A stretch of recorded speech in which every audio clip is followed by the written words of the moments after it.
Episode number 107, the show where you submit replays and I cast them. I'm Delthius. How's it going, everybody? I'm doing well. Excited for the weekend. And it's going to be a great weekend indeed, because we have the finals of the Magnificent 21 coming up on Sunday, 2 p.m. EST. And that is going to be a blast. It is Team Fox versus Team Badger. And we have a little bit of co-casting going on, like separate channels, and that's going to be a lot of fun. Tosh over on Twitch TV /WoodyPun7 will be doing some tournament coverage. I'll be doing some tournament coverage here, and I think at some point we might just end up co-casting together, but we have to separate it a little bit like that, because actually both me and Tosh are in the finals, and it's kind of funny. That's kind of the reason I typically, well, I wouldn't say typically, but I normally sit out from participating in events, or I did for a long time. That way I could cast them and stuff, you know. But lately I've been like, whatever, I'll play with the event, you know, get knocked out, you know, somewhere within the tournament and be able to cast the finals. And this time around my team actually made it all the way, so that's going to be really exciting. And yeah, we got a full plate here tonight. Got a bunch of replays to get through. Some of these are kind of old. I tried to mix some old ones with some new ones, and we'll see how that goes. So you might see some things that are from like a couple months ago.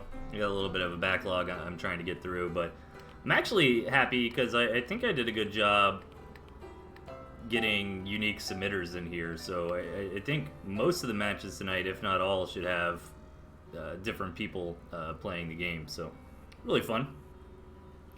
I'm on Team Fox, and we also got Bonk in the chat, man. What's up, Bonk? Great to see you. Bonk is an OG from way back in the day. Used to submit me a lot of replays when the show was first getting started. Witty Pun just arrived. Speak of the devil, I was just talking about how you and I are going to be casting the finals on Sunday at 2 o'clock p.m. EST. Super hyped for that. Yeah, some of it will be over on WoodyPun7, aka Tosh. Some of it will be here. I think at some point we're gonna join forces and do some co-casting. So it's gonna be fun. A lot of good stuff going on in Tooth and Tail right now, and I'm sure right when this event is over, another one will begin. So I actually had a lot of fun playing in the tournament. The band units really spice things up. You know, I think without moles coming around doing a bunch of dirty plays, people were able to experiment with different builds and different compositions, so that was really cool. But anyways, without any further ado, let's hop into it. Rival co-casters, yeah, man. Yeah, you were doing God's work with those bands, dude, getting rid of moles. Oh gosh. All right, everybody, let's hop into it. Match number 1. Alright, what do we got here? In the bottom left, we have Meek. And up top, Lego Man 96. And this is a map. It's kind of interesting. I like the concept of this little base over here in the west side. I doubt we'll see it get taken, though. I feel like, even though at first glance it seems like, you know, Meek would be better suited for that. I mean, that's probably one of those things, you know, the players might not even get over there and scout it, for one. Like, period. You know, you start walking over to the left to where Lego Man is now, you see a bunch of water, you're like, whatever. And for 2, I could totally see Lego Man getting a setup over there as well. Again, I highly doubt we'll see that sort of thing, just kind of fun to speculate on. And this seems like a really nice map for what Lego Man looks like he's trying to do here. He wants to maybe leverage the right tier 2 unit for the situation into getting down some barbed wire, which will allow him to build that artillery cannon. And if he expanded out here on either of these mills, he could take advantage of this nice double high ground here. I would love to see an artillery cannon up there. But Meek is a very creative player, and can bring a variety of styles to the game. And we might just end up seeing, you know, a whole bunch of owls out of them. We might see a push with the chameleons. He did some really cool. I'm interested what the thought process is with the mines here, because I have seen him do like turret chameleon stuff that worked really well in the past. And yeah, Logo Man's already getting this barbed wire up, maybe a little bit early in my opinion, but barbed wire is so gosh darn cheap these days. Wasn't it? It's like 5 food, right? So it's not a big investment to throw down a piece of wire here and there. But it's a little interesting to me he decided to throw it down so early. I wonder if that means he's going to try to skimp out on additional tier 1 units, kind of hoping that that barbed wire dissuades Meek from attacking. And I love this line of play from Meek here. It's like, alright man, you're building up that barbed wire. Obviously I've got some time. Ooh. I was expecting him to saturate up the second base. But no, he's rebuilding all the squirrels. I wonder what the point of selling was then. I guess maybe to get the refund on those unit squirrels for more warrens, but this is leaving him a bit exposed. Lego Man's catching him a little bit here with his pants down. And once these snakes get out, I mean, he can start poking and prodding. Meek doesn't have a whole lot that's good against the snakes. It looks like Meek is sniffing around the corners of the map looking for any kind of hidden base. Speaking of hidden bases, like I said, neither player even scouted that mill over the west. That's the mill that I'm going to get hyped about this game. That's just never going to happen. You know what I mean?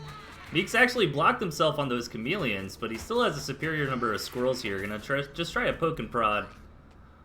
Get what he can. Needs to be careful, though, about this snake. And the snake's actually got a little bit of road, it looks like, for that increased movement speed. Gonna make this harassment even deadlier. Nice Lego Man putting it in the bath, but it might be the downfall as Meek comes in for the snipe and that lowered movement speed while in the water. Lego Man getting a little bit of blundered there. Trying to do the right thing, but it ends up being bad for him, you know? And I think you could even argue, like, it's not even really necessary to try to heal the snake back up in the water, especially in risky positions like this, because the reptiles do enjoy that additional regeneration.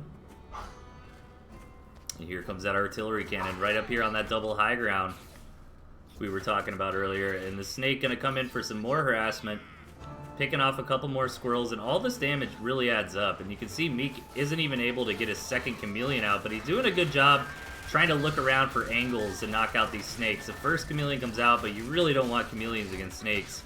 They do a very good job of poisoning them down in a heartbeat, and Meek is just going for it. He knows about the arty, right? Yeah, he knows about the arty. He's trying to clear this area up, but it's just not going to work. You know, that was a really rough trade for him there. And, I mean, keep in mind this army graph is lying to you a little bit. There's quite a bit of food invested in those defenses. But this is kind of working out for Lego Man. I mean, yeah, he lost a snake here and there, but the harassment damage is done, and the ultimate goal of establishing the artillery cannon has been accomplished here.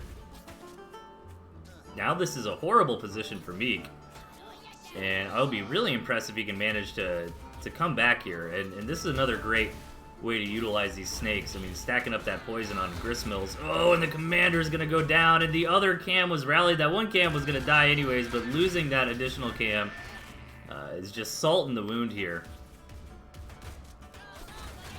Neither player really macroed up second bases either. Keep that in mind. Economies are pretty low. We're past that 5-minute mark.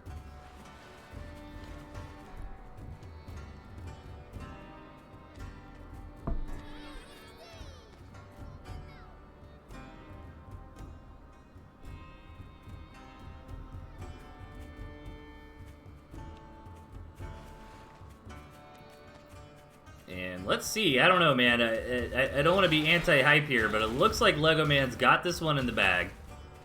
I think it was a really cool build-up. I think Lego Man did a good job of kind of showing how you take the steps that you need to get this artillery cannon placed down in an oppressive position. You know, he didn't rush right up to it. He built some barbed wire. He started poking with the snake, trying to gain some value.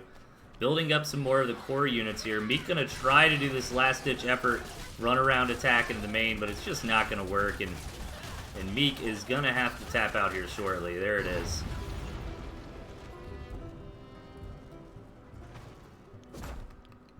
Cool game number 1. Lego Man's showing you how it's done with the big arty. Okay, let's get into match number 2. Wasting no time here.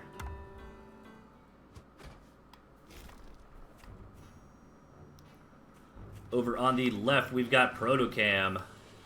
And up to the top right, Jacoby. Now, I was going to say, coming into this match and trying to feel like a smarty pants who knows what he's talking about, like, Protocam is kind of the rogue here. You know, you're never quite sure what Protocam's going to bring out. He's got a lot of variety, he tends to be aggressive. Meanwhile, Jacoby loves that kind of old school, this guy push, you know, badger, skunk, mole, pigeon kind of play. But we see Jacoby completely changing it up here. A little bit of a mole rush coming out from Protocam. But he's going to pack it up and go home. And he's actually going to follow it up with some lizards. Pretty interesting. Now, this early game might end up putting Protocam behind. That mole rush put him behind a little bit. But this lizard warren is a big investment. And if he doesn't come in here and get the damage done, it's going to be rough. And one lizard should be able to take out that corner pig. Especially if that other pig isn't done building. I think one lizard can get it done. Typically when I lizard rush, though, I normally wait for two. And Jacoby knows about the... No, he doesn't, actually. He hasn't come down here and scouted. Now he sees it. He just threw down his own warren. So since Protocam kind of waited a little bit before moving out, he missed that window. And we're going to start entering the early to mid-game here. With Jacoby with just a slight edge. Not the biggest edge in the world. But he did get up to 8 farms a bit quicker. And Protocam's actually not letting up here. He's building some moles. And even if these moles die, they're going to knock out this warren like 100%. As long as he targets that down, that warren is donezo. And he's even going for warren number 2 here. Protocam. Fast and furious, and I think that's enough damage. You want to pack it up and go home. Oh, is he mis-microing? No, he's going to try to hold the ground and fight. I think this is a bad move. Did that toad actually blow up the warren? I'm not super sure. But that was very bold from Protocam. I thought for sure you would just sell the 2 warrens right there. Once Jacoby pushed him out of the base. I mean, he got 2 warrens of damage of his own, which is quite nice. I love the style of play, too, only staying on a couple lizards for these harassment attacks. Because sometimes what can end up happening is you will overcommit or end up taking a bad loss with the lizards. So only having like 3 or 6 when you try to do little runaround attacks like that is much better, and then you have a handful of squirrels at the base. That way, if they try to counterattack, you're prepared. But Jacoby moving in, got a lot of lizards, got some toads to deal with Protocam's lizards, although Protocam did sell off his lizards, and he's only building up into squirrels, and the Jacoby gets a decent engagement here, but the reinforcements from Protocam clean things up. It looked like Jacoby was going to win that pretty hard, but honestly, I don't think he needed toads there. Like, just a few more lizards really could have made a big difference. Now this part in the game is absolutely huge. Protocam is saying, hey man, I'm getting up into the second base. You know, what are you going to do about it? And Jacoby is still just hard committing on to tier 1. And Jacoby's got to come in here and get some real damage done. You know, he basically needs to kill this second base. And he might just have enough to do it. Let's check it out. These squirrels aren't really in warrens here. Only that one warren. It does get cleaned up by the toads. There's plenty of lizards left over. Protocam desperately trying to build some moles, but right in the way of the lizard onslaught. Yeah, this is exactly what Jacoby needed here. At the minimum, he needs to kill these pigs. But now Jacoby actually just might be in checkmate here. He's done way too much damage. Protocam started off guns a-blazing. But Jacoby's overall decision-making to just keep railing down this tier 1, you know. I mean, he took some good fights, and the fact that Protocam invested 180 food into that second base really gave Jacoby an opportunity to come in here and get something done. I think if this could have been fine from Protocam to like try to take that position of expanding, but I think the second farm was a bit too greedy. And I also think he needed warrens up there where his squirrels were fighting, you know, to tank some of the damage.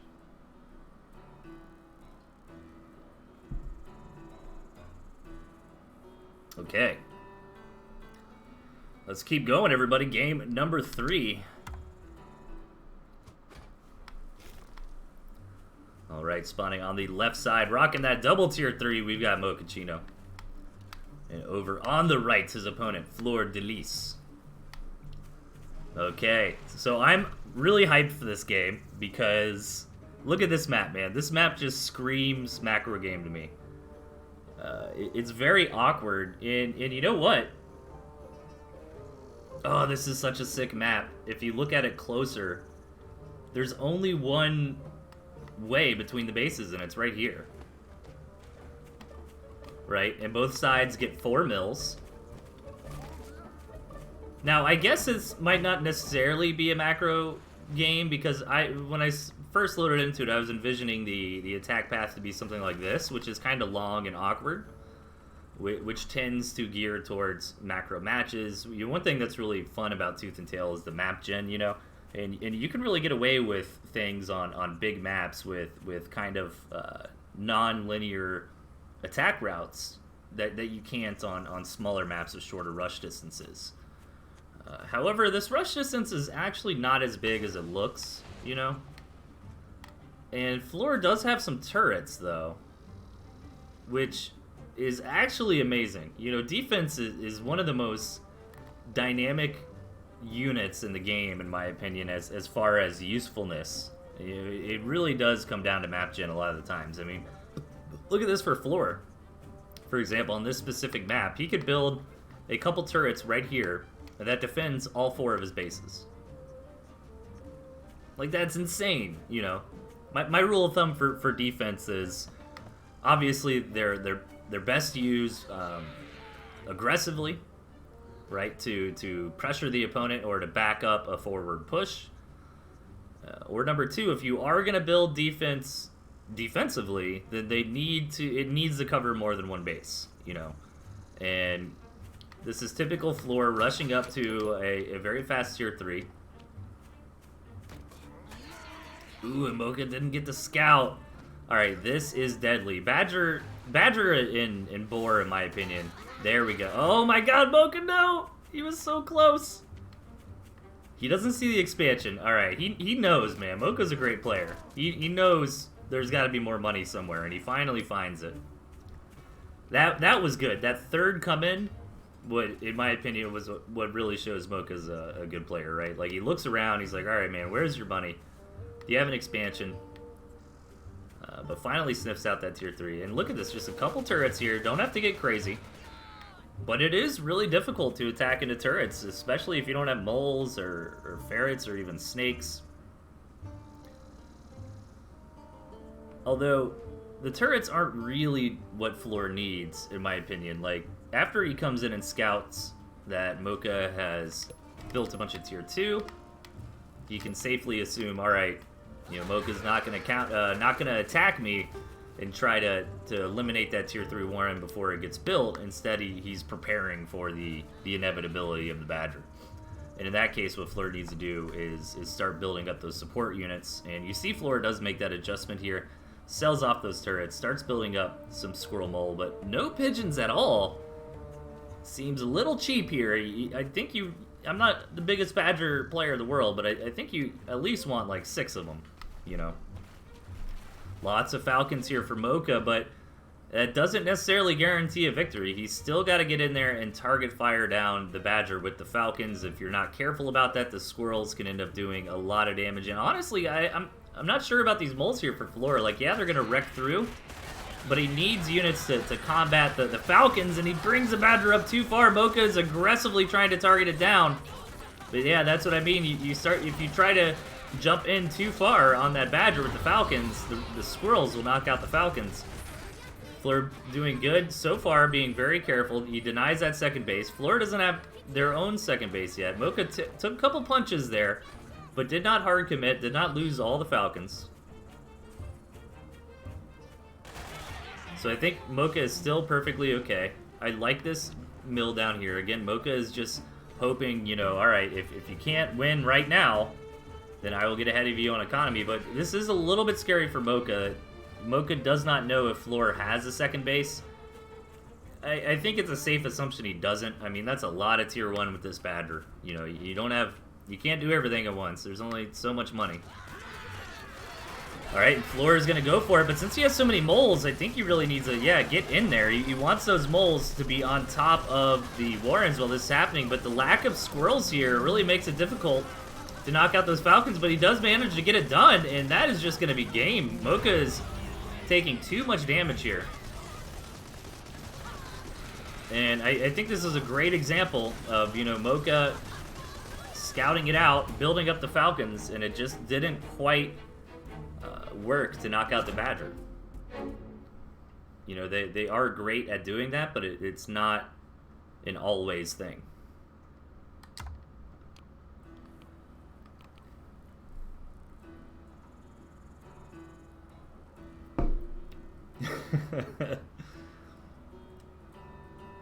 Floor in the chat rubbing it in.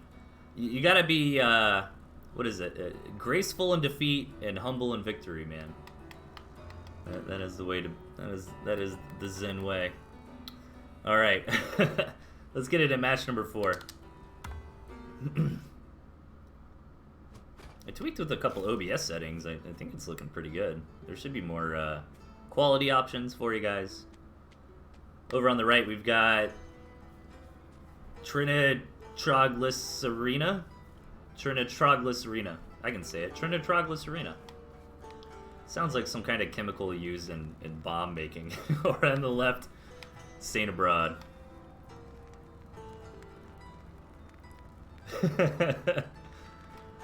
Mocha is experiencing the gentleman syndrome of the feast, where you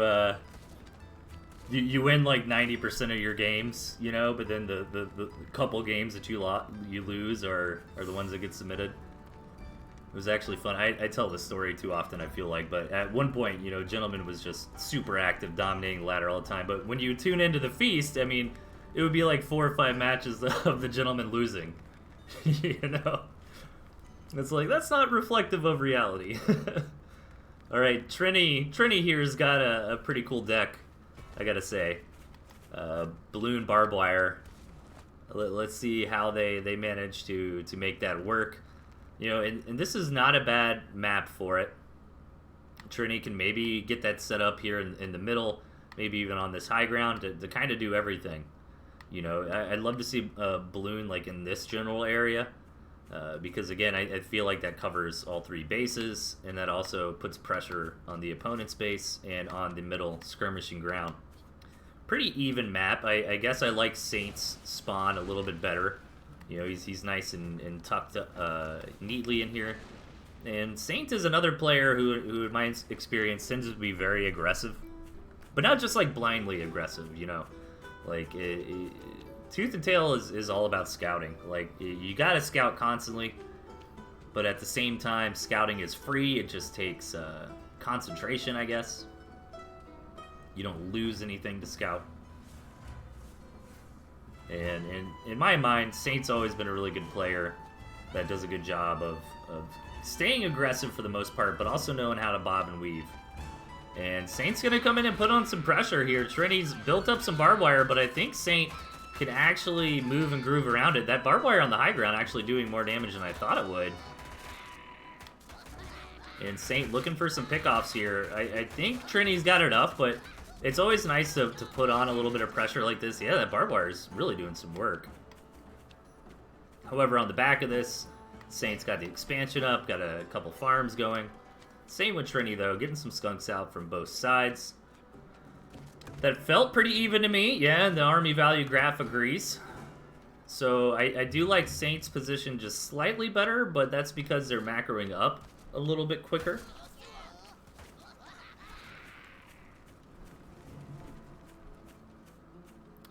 But we'll see. Yeah, as long as Trini just keeps putting down farms, they'll be in good shape. But I love this kind of style from Saint here, man. Just unapologetically saturating up that second base. If you can get away with that, it is so powerful. And Trini is a little bit slacking on the scouting here. And this is really what you're hoping for when you saturate up that second base like that. Now, Trini is throwing down a couple more farms of their own here. So I'm not super worried for them just yet, but they really need to get in and see the scout and see that Saint has already gone up to 16 farms. And here it is now. Trini knows what's up. We'll be able to come home, grab those extra farms. Trini did grab that campfire, though.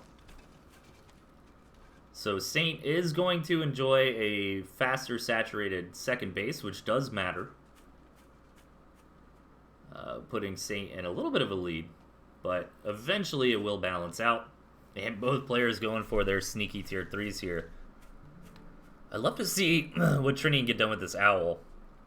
I mean, balloons can get buffed up by the owl, wolf, rather. So maybe that would be cool, but in my opinion, Trini doesn't really have units that synergize great with the wolf. I mean, even just squirrel skunk is fine. And maybe I'm wrong about the skunk, because, I mean, throwing down a whole bunch of extra gas clouds is pretty good. But typically when people build wolf, they want to get something like chameleon or snake or falcon or even another tier 3 to make the best use out of that steroid. Alright, Saint is looking to apply a little bit of pressure. Lots of barbed wire here. It's going to be kind of cost inefficient, but actually rams through that without suffering too many losses there. Going to come in, going to knock out those couple farms. That's a nice pickup because those farms are so saturated out that you really don't want to rebuild that. So not only was it the 60 food for the pig kill, well, I wouldn't really consider it the 60 food for the pig kill because you're not going to rebuild it, but really whatever's left on those farms, I mean, that's what Saint just gained there. Neither side knows about the other's tier 3 just yet, and I don't think they're ever going to scout it. I think they're just both going to get blindsided. Actually, supply block tier is Trini, but sells off that squirrel, gets it going again. Trying to get this third base established. I wouldn't hate seeing a balloon. I don't know. I don't know if it's the right play. I mean, 4 skunks and some pigeons here will be pretty good against the mice. I mean, 2 owls is no joke. But I feel like 2 owls is manageable. But look at this army comp from Saint Abroad, man. Going full air fleet here. 16 falcons. I don't know if he can afford 16 falcons. I don't think you can do that just off 9 farms, but let's see. Sold off all the tier 1. This would have been another great opportunity for Trini, but just hasn't been scouting as often as needed. You really want to just be constantly scouting, man, to try to punish people when they do stuff like this. It looks like Saint is able, for the most part, to finance. I still feel like it was a couple too many tier 2 warrants. And here we go. Look at all that gas coming out from Trini here. Does Trini have enough front line to live through the mice? Oh, those owls are getting so low. One of the owls goes down. The other one is getting super low, and it does go down as well, but Trini is just left with nothing here. Lost the wolf, lost all the tier 2, and there's still 7 falcons in the air in this crazy composition from Saint. Looks like it's about to win him the game. I think Saint did a really good job here of 2 things. I think the big tech switch into tier 2 and the decision to quickly saturate up that second base. However, I think Trini, if they scouted a little bit more, could have punished either one of those plays. Trini's gonna hang on. I mean, Saint really is having a hard time rebuilding these owls. I mean, if Trini moves out now, Saint really doesn't have a front line. Maybe Trini can get through all these cannons. Not if the commander goes down, though. Needs to be careful. Yeah, these falcons are glass cannons for the most part. So Trini is actually chewing through these falcons, and this is what can happen when you rely so heavily on tier 2. They don't rebuild very fast. They're very costly. And tier 1 centric armies really can get the advantage in these follow-up attacks just because they remass very, very quickly. Damn, I thought Saint had won this, but Trini, with the nice comeback here, showing you the power of squirrels. And Saint's just gonna have to tap. Oh, maybe Saint Alt F forward. No? If that was the case, then the game would... There we go. Just waiting. There it is. Nice comeback there from TnTTV. TnTTV sounds like one of those ingredients when you're like drinking a soda, you know, or some drink that you know is filled with bad stuff, and you're like reading through the ingredients. All right, sodium bicarbonate. All right, yeah. A little bit of glycerin food coloring, some Trinitroglycerina in there. Trinitroglycerin. Trinitroglycerin. You know, my first joke about it was saying it sounded like something in a bomb. So maybe I take it easy, Wildkin. Maybe I subconsciously saw that snitch. All right. Match number 5. Let's keep her going. Alright, in the bottom we've got Powelon. And up top, James. Loving this deck from James, man.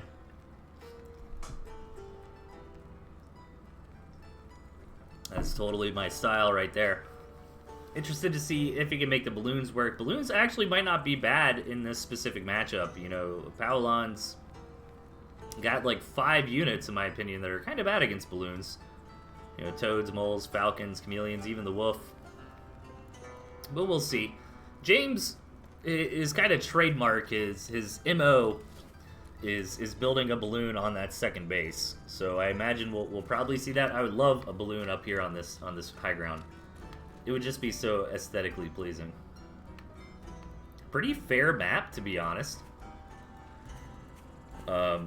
Obviously, it's always nicer starting up on the high ground rather than the low, but I don't think that's going to be super impactful this game. Powelon with a delayed mole rush here, and James has not seen it.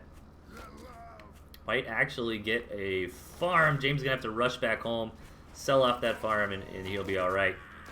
I was a little bit worried there for a second. Yeah, I mean, both players have 2 bases. There's a third available for either player in the east and west. So yeah, I like it. Seems good. Seems like a nice even map here.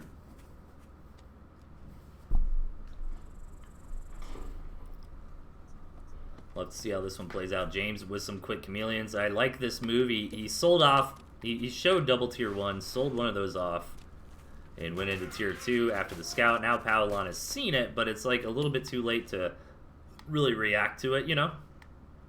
And plus this map is so large. Like this is, I was talking about earlier, things you can get away with on big maps for small maps, and this is definitely one of them. You know, doing something like that can just get you straight up murdered if you're on a small map, especially if the opponent has moles. You know, they already have like 6 or 9 squirrels. They see that and they're like, alright, lol. Build a couple moles, push in for the win. But on a map of this size, you can get away with quick tier 2 and the like. And looks like we might have a macro game on our hands here. Both players building up just enough tier 1 to be safe and getting on that expansion. Now, Powelon has invested in a couple more tier 1 warrants here. It's going to put him on a disadvantage on the eco game. But as long as Powelon keeps railing down a few more farms, they should be okay moving forward. Ooh, and is James going to hard commit to a lot of farms? He sold off some more tier 1. Kind of rearranging himself up here on this high ground. I do like that. Yeah, and there's the double farms here from Powelon. Revealed this cam, just kind of hanging out, looking at it. Some squirrels on the way. Give a little poking. Oh, James gonna try to chain reveal, not gonna work though. Nice little bit of micro there. I'm surprised we haven't seen a second tier 2 Warren or a big explosion. There we go, that's what I wanted to see. Something crazy. You know, a couple extra tier 2, big saturation on the second, or even a tier 3. It's interesting too where James decided to place that tier 3. It's in a position that's easy to scout but hard to snipe. You know, James did have the option of going the opposite way, maybe placing it in this corner, but I think maybe he was worried about some sneaky chameleons coming in there. And Powelon actually hasn't seen fox warren, so we might get to see some cool fox micro here. Does have the chameleons, but that is about it, to be honest. And with the stealth reveal, you know, that makes these cam ambushes a little bit less effective than they used to be. If you're really careful with your fox, you can, you know, move up a little bit, check for cams, you know, rinse and repeat. But cool, yeah, we're getting into a nice big game here. Both players getting up their tier 3, getting up that second base saturation. And we're going to be in this position where we have these enormous armies clashing, because there haven't been any trades yet, right? So everybody's got every little grain of food available to him. Looks like James is probably hoping there was a ramp right there, but still going to come in with this lizard harassment. Again, I love that just the 6 lizards rather than overcommitting to lizards. That way it's like, alright, if you lose all these lizards, it's not a big deal. Get some good damage in here. Pavlon even had some guard chameleons, but they weren't quite placed in the right spot, and that was some really significant damage coming in from James, and now he's he seems to be in a good position here. He's got the fox ready to roll, he's got 4 cams, he's going up to the third base. Now the wolf is very good against the fox. You know, that haste that it provides all the units really helps them chase it down. And James did scout the wolf, so he knows it's coming, and I think he's just trying to hit before that wolf warren gets here. I love taking this campfire. Could even piggyback up some balloons. And this does make sense, these tier 2s on the forward ground. James needs to keep this pressure on. He needs to start racking up some kills with this fox. Oh my god, that balloon granting him high ground vision from that far away. Oof. So yeah, but he also needs to keep spending his money, right? That's why he put those tier 2 in such a position. Ooh, you can see the buff that the wolf is giving those cams. We should probably fix that, Eel. Oh, and here comes the balloons. And James needs to be careful that this wolf-based army can come out of the gate with a little more punch. But at the same time, the fox will do better after the initial clash, right? When most units have traded and you still got your fox left. Ooh, if you can get a falcon here, that'd be huge. He's trying to look for that falcon kill, but gonna pick off whatever he can. He might get it there. Ooh, needs to be careful of these buffed up units. Pavlon is taking the poke. Alright, here's the big engagement, and he gets the fox immediately. Pavlon pushing in, but these balloons adding a lot of extra DPS to this army here. James is going to keep fighting out of the protection of his balloons. A little bit of a blunder. And now this is rough for James because he's kind of stuck between a rock and a hard place. He really needs to go home, maybe sell off a couple warrens and keep things producing as fast as possible. But right when he does that, these balloons are going to get annihilated. He sold one of the balloons. The other one gets picked off. And really, really good engagement for Pavlon there. And Pavlon already sold down if he had to. You can notice he's not blocked on any production at all. And losing that fox was huge. It happens, man. As a fox player, it's always rough. But he does commit to that second fox. It's not the end of the world.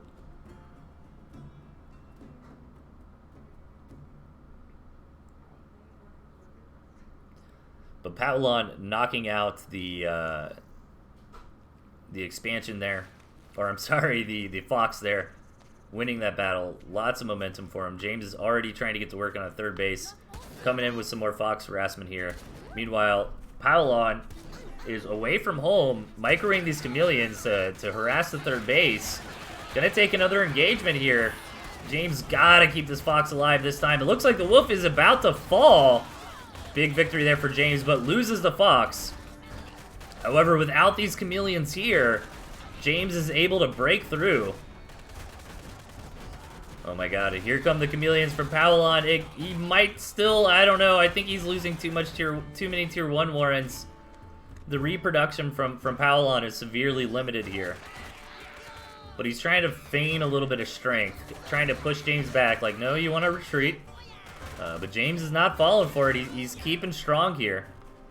The fact that he knocked out a decent amount of warrens as he pushed in is absolutely huge. You know, tier 1 warrens are absolute gold in these remass situations. James needs to sell off that Fox Warren. Hasn't had a chance, though, and Paolon did kind of reorganize his higher tier units and is coming in for the counter push. Can he actually get it done here?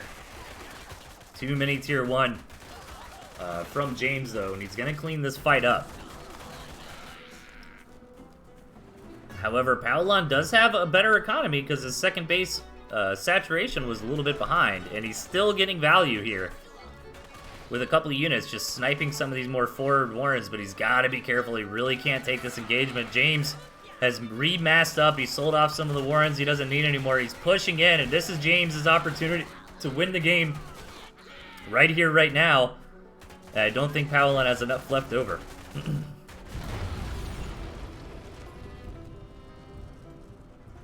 Nice victory there for James, but pretty back and forth for a moment there. I think Paolon might have been able to take it.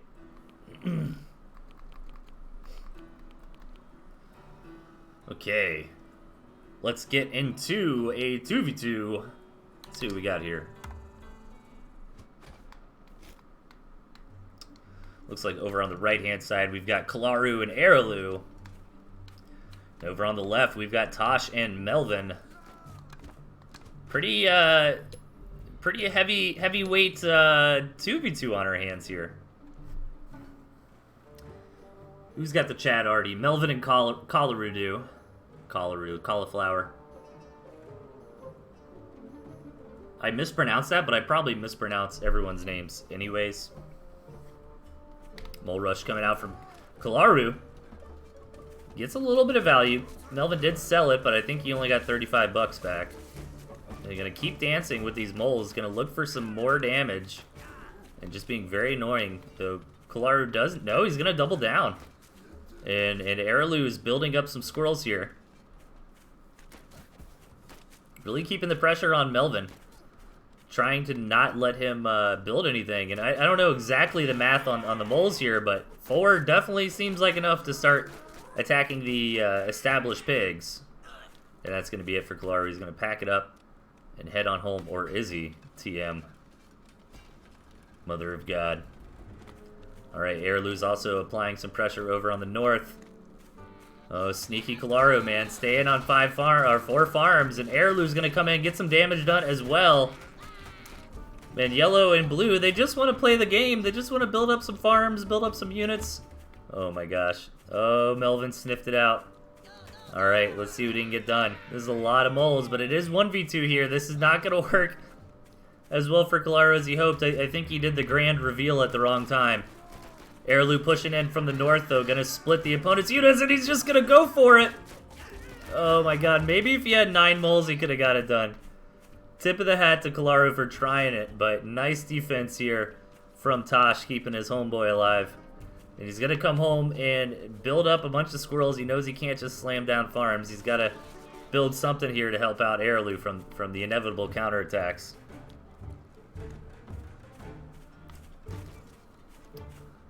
Araloo's looking for an opening.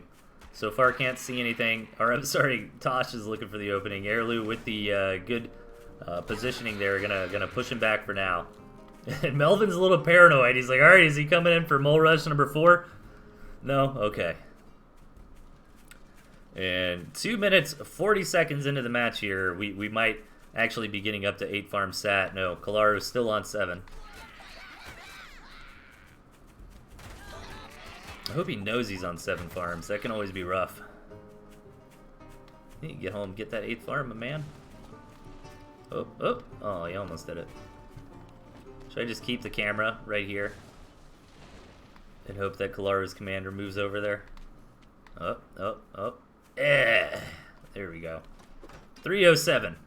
307 in the game. Everybody's at 8 farms. Araloo's got a nice army put together here. Melvin looking to get that artillery cannon established. It's a big investment, though. 180 food when we're stuck in this tier 1 chicken is a pretty hard bargain. Yeah, desperately trying to get more defense up, but it's just not going to happen. Araloo and Kalaru applying way too much pressure here. Oh, and there's the arty party being started from Kalaru. invitations for Melvin and Tosh. You know, my jokes make me laugh, and that should be enough, right? All right, another big engagement here. Both sides desperately trying to get this defense established, but green and red just seem like they've got too much. They should be able to deny this artillery cannon from Melvin yet again. Ooh, do they have enough? Oh my god, Claro actually sold it. Man, that was super clutch. I thought he'd try to defend it, but maybe that was the right move. Claro is a lot more seasoned in the artillery play than I am. Dude, this is just a bloodbath, man. I don't know if I agree with the moles. They're not going to be as great in this initial engagement. Well, I guess they do have a lot of HP that can help out. I think the moles were really like, oh crap, we need units right now.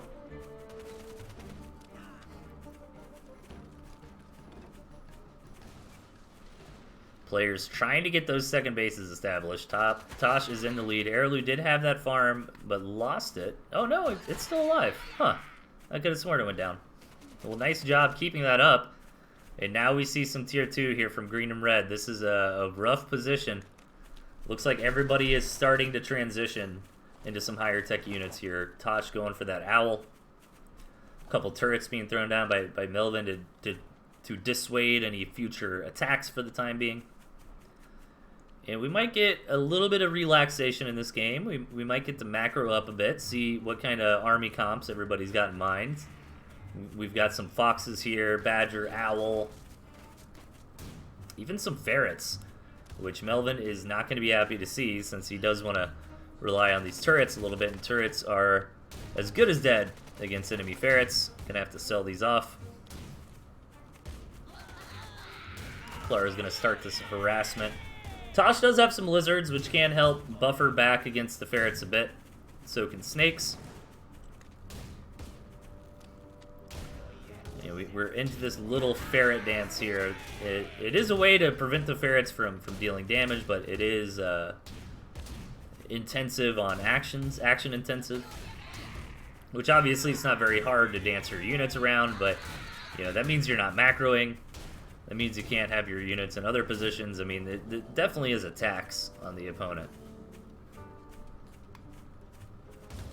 Ooh, Erlu found a little sneak around. Oh, and he sees the tier 3 war, and he's gonna get it. Just like 10 seconds before that owl actually hits the board.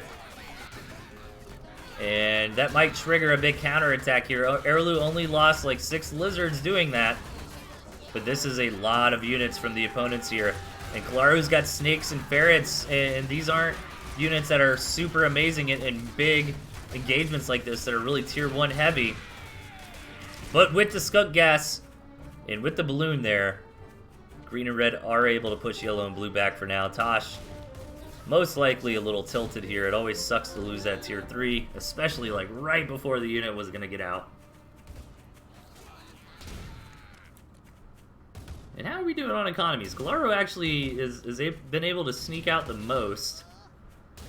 It looks like green and red are just a couple farms ahead of their opponents. Looking for some more harassment damage here, but not going to find it. Tosh is going to clean this up. Another artillery cannon. This one a little bit more conservatively placed. Tosh is going to look for an opening, but not find it.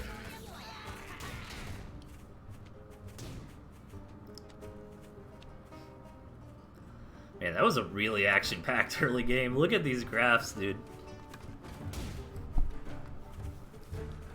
But this artillery is going to be a bit of a stranglehold. Now, how is this map going to split when we start talking third bases? It actually feels a little bit awkward for the green and red team. Because, yeah, they can get a third base right there. But I feel like these two bases are a little bit more inclined for yellow and blue. In fact, yellow and blue also have that base. And this one is going to be difficult to take. Like, sure, it's for green and red, but I will be surprised if they're able to get that up and hold it. You know, actually, now with the artillery cannon out, it might be a little bit easier. But Melvin could always come in there and like just cheese it down with some snake poison. Maybe have the lizards from Tosh finish it up. And speaking of Tosh, he is working on that owl again. And economies are starting to get into the dumps for everybody but Claro. Claro did do that full saturation on the second, and Airlu just continues to be a nuisance with these lizards, really hamstringing Melvin there, knocking out all his economy. Melvin is now on starvation. He probably wants to sell off these snakes, I would imagine.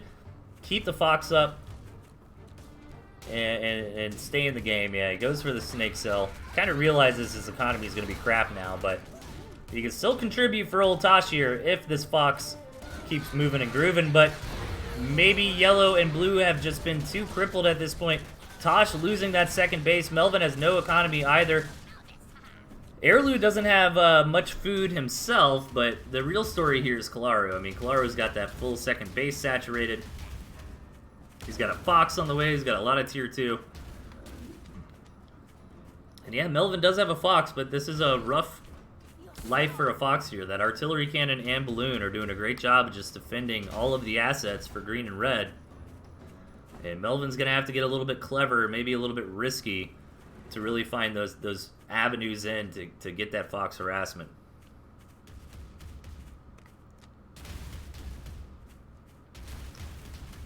Yeah, Melvin's trying to dance through this artillery shot, just looking for a hit here, but it is so rough, man. One stack of snake poison, that fox is dead. Get hit by a balloon you're not expecting. I mean, this fox literally has a million ways to die right now. Oh, and Kalaru's fox! Oh my god, and then Airlu's lizards are coming to finish it! Oh my gosh, Airlu has more discipline than I do. I would have hard focused that fox down, but instead he manages to knock out a much more crucial building tier 3 structure.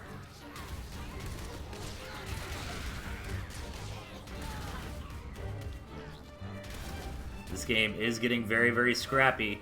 And Tosh and Melvin are actually starting to recover on economy, so maybe this game is going to continue. But, I mean, red and green are just so far in the lead here. Might actually do a little bit of fast forwarding. Tosh and Melvin both have Fox Owl, which are great units to try to rack up some value. Oh, nice pickoff on that Fox of Kalaru's. Melvin showing you how it's done. That high ground advantage really making a big difference there. But Kalaru has plenty of economy, can't afford it. Going for double Fox here. And the big advantage with double Fox is you will now one-shot your opponent's Fox in a trade. But I feel like sometimes it's not as good as it seems because both Foxes might fire on the same target. Like, both Foxes firing on a tier 1 and doing a lot of overkill damage. I don't know, maybe that doesn't happen as often as I think. Maybe they do kind of target different tier 1 and stuff when the big engagement's going on.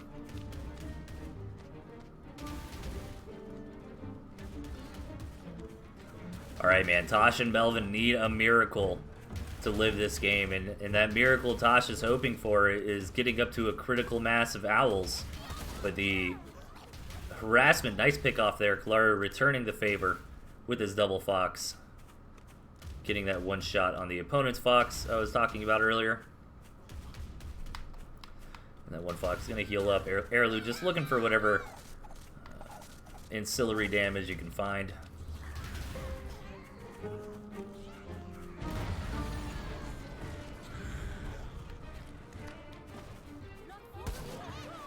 Trying to help out these lizards. Knocking out some of these mice here. I don't know, man. Is Tosh and Melvin kind of, sort of getting back into this here?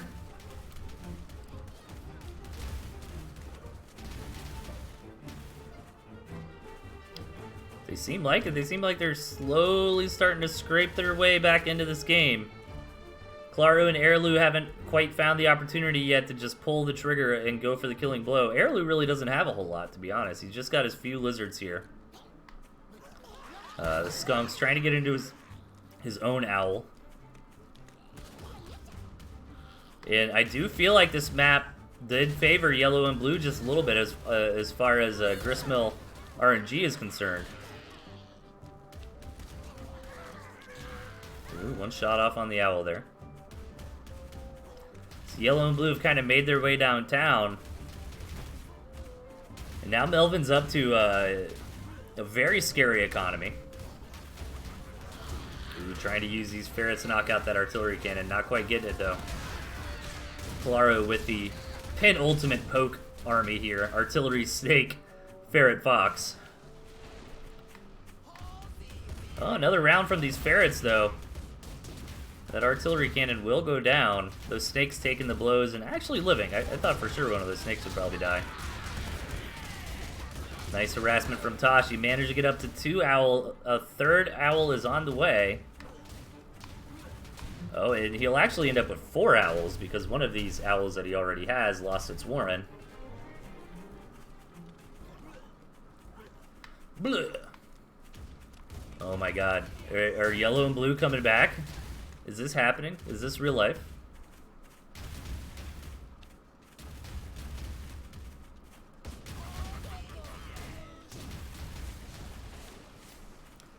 This untakeable base has been taken. Erlu trying to find a way to get some additional income here. And that's a lot of mice, you know. Not critical damage, but every bit of damage matters. And Tosh is finally building up to that ultimate high owl count here. He's been trying to do all game long.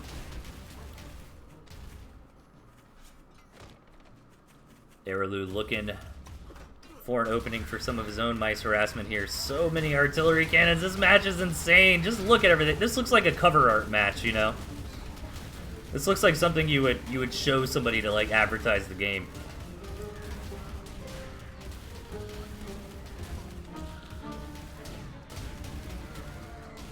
That's friggin' awesome. Nice scene right there. Alright, both sides with owls, both sides with foxes. It's hard to even tell what's going on anymore, but looking at the economies, man, I'm starting to like this for yellow and blue. Look at all this artillery going off constantly, all the mice everywhere. Oh my god, that one arty cannon from Melvin is in the range to kill Erlu's base. That is enormous. Erlu is now the only player who doesn't have an economy. And this map was a struggle for Erlu to get a third base in general. I thought this one would be more safe since yellow and blue had kind of lost this position, but they reestablished it in the last couple minutes. And Tosh is getting a little bit more bold with these owls here, coming in for a lot of harassment. Ooh, actually gonna lose one to some snake poison. Are both foxes still alive for Kalaro? No, he lost one of them, just went back down to 1. Getting up to 8 ferrets, though. Now, Erlu is pretty down and out, but he's still got 2 owls and some skunks here, and that's definitely a force to be reckoned with. Trying to come in here and prevent that expansion, but Kalaru is kind of playing a 1.5 versus 2 right now. Like, yeah, Erlu's got a couple of units, and they are great units for value, but Erlu's got no income, and is definitely in a rough spot. Really, I think this game might, or this gristmill in the south might be what had won this for yellow and blue. It looks like yellow, I mean, look at this army value graph. It is so bananas. Kalaru's still got a lot here, but he doesn't have a lot of meat, you know. He's got a lot of utility units. But then again, I mean, once you get up to like 8 ferrets, you know,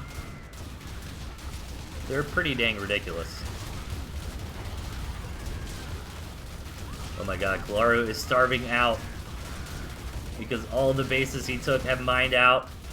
And yellow and blue, Tosh and Melvin might just end up winning this war of attrition here. Green and red literally have no more options left on the map for economy. They would have had to have pushed through this area and secured these 2 bases to really keep going in this game. It's going to be difficult for yellow and blue to seal the deal, to actually break through here. But it should be only a matter of time at this point. I mean, Melvin's got 8 farms, Tosh has got 4. More and more owls are on the way. And I gotta say, for Erlu having, like, no economy, you know, he's still contributing quite a bit to this match. You know, those skunks and those owls are really doing a lot of work here. You know, providing some nice front line for all these kind of pokey units that Kalaru has.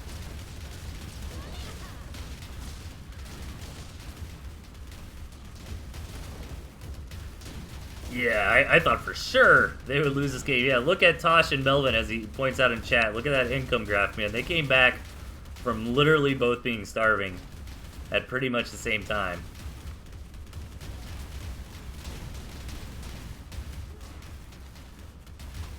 Melvin is starting to starve out. But I think it's just a matter of time at this point. I think it's, could be checkmate here. Nice minefield, too. This Fox looking for some kills, but it's mainly just shooting at mice now, which really isn't what you want. Airlu is starving out now that campfire in the 12 o'clock he was using has dried up.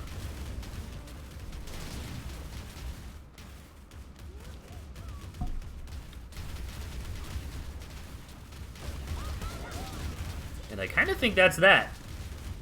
Really cool match. But for the sake of time, we are 20 minutes deep into this one. I feel like this battle is just going to continue a little bit longer, and Yellow and Blue should break through in the next minute or so.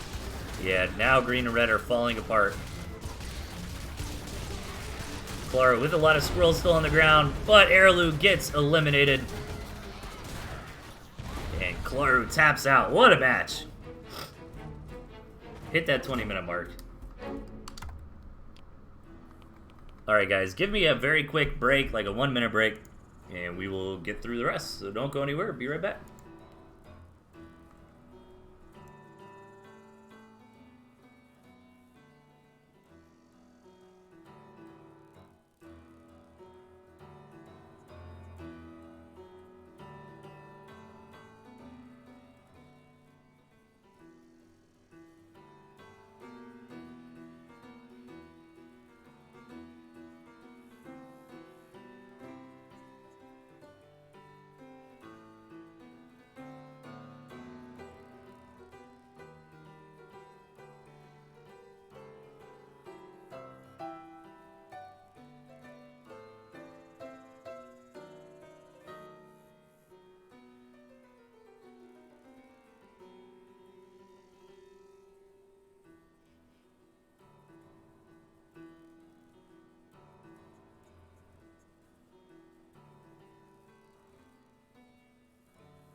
Alright.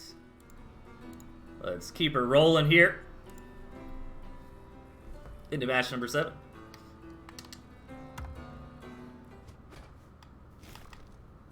Alright, spawning on the left side, we have Trumpet. His opponent to the right, Tiki Gray.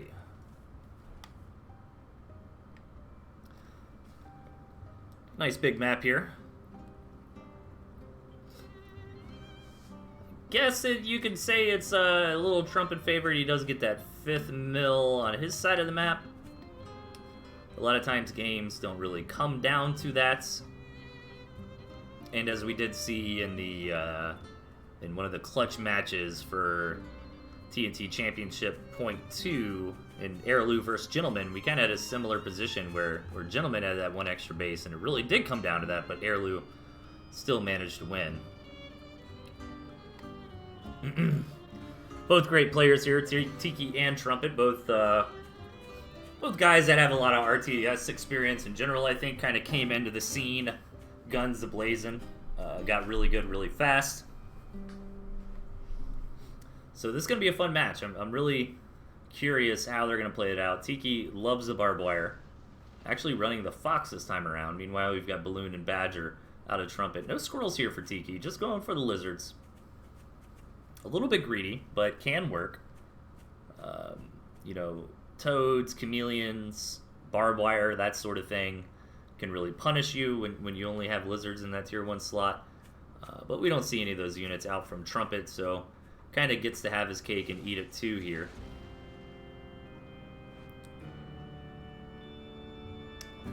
And yeah, a little bit of macro openings here from Trumpet.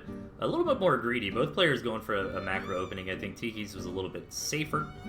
Yeah, even building into more lizards here.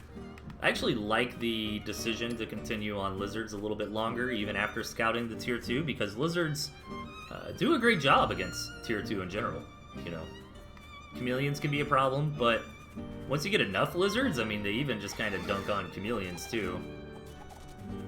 I think it works a little bit better when you have Squizzard, when you're pure tier 1 against an opponent who has tier 2. That way you can kind of micro your lizards to be the snipe force onto the tier 2 while your squirrels are still just, you know, firing and skirmishing in general. A couple of pieces of barbed wire getting placed down from Tiki, and yeah, this modern barbed wire is really impactful. We don't see a lot of players use it, but I mean, it's so cheap and so effective. Like it's almost always going to be cost effective if the opponent runs into it, and even if they don't, I mean, you barely made an investment at all, even throwing down like 6 pieces like that. Really, the biggest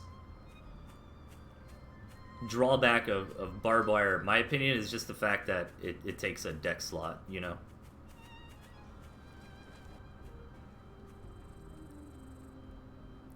Good scouting from both sides so far. Nice greedy play here. I think that's the right approach. You always want to try to stay a couple farms ahead of your opponent.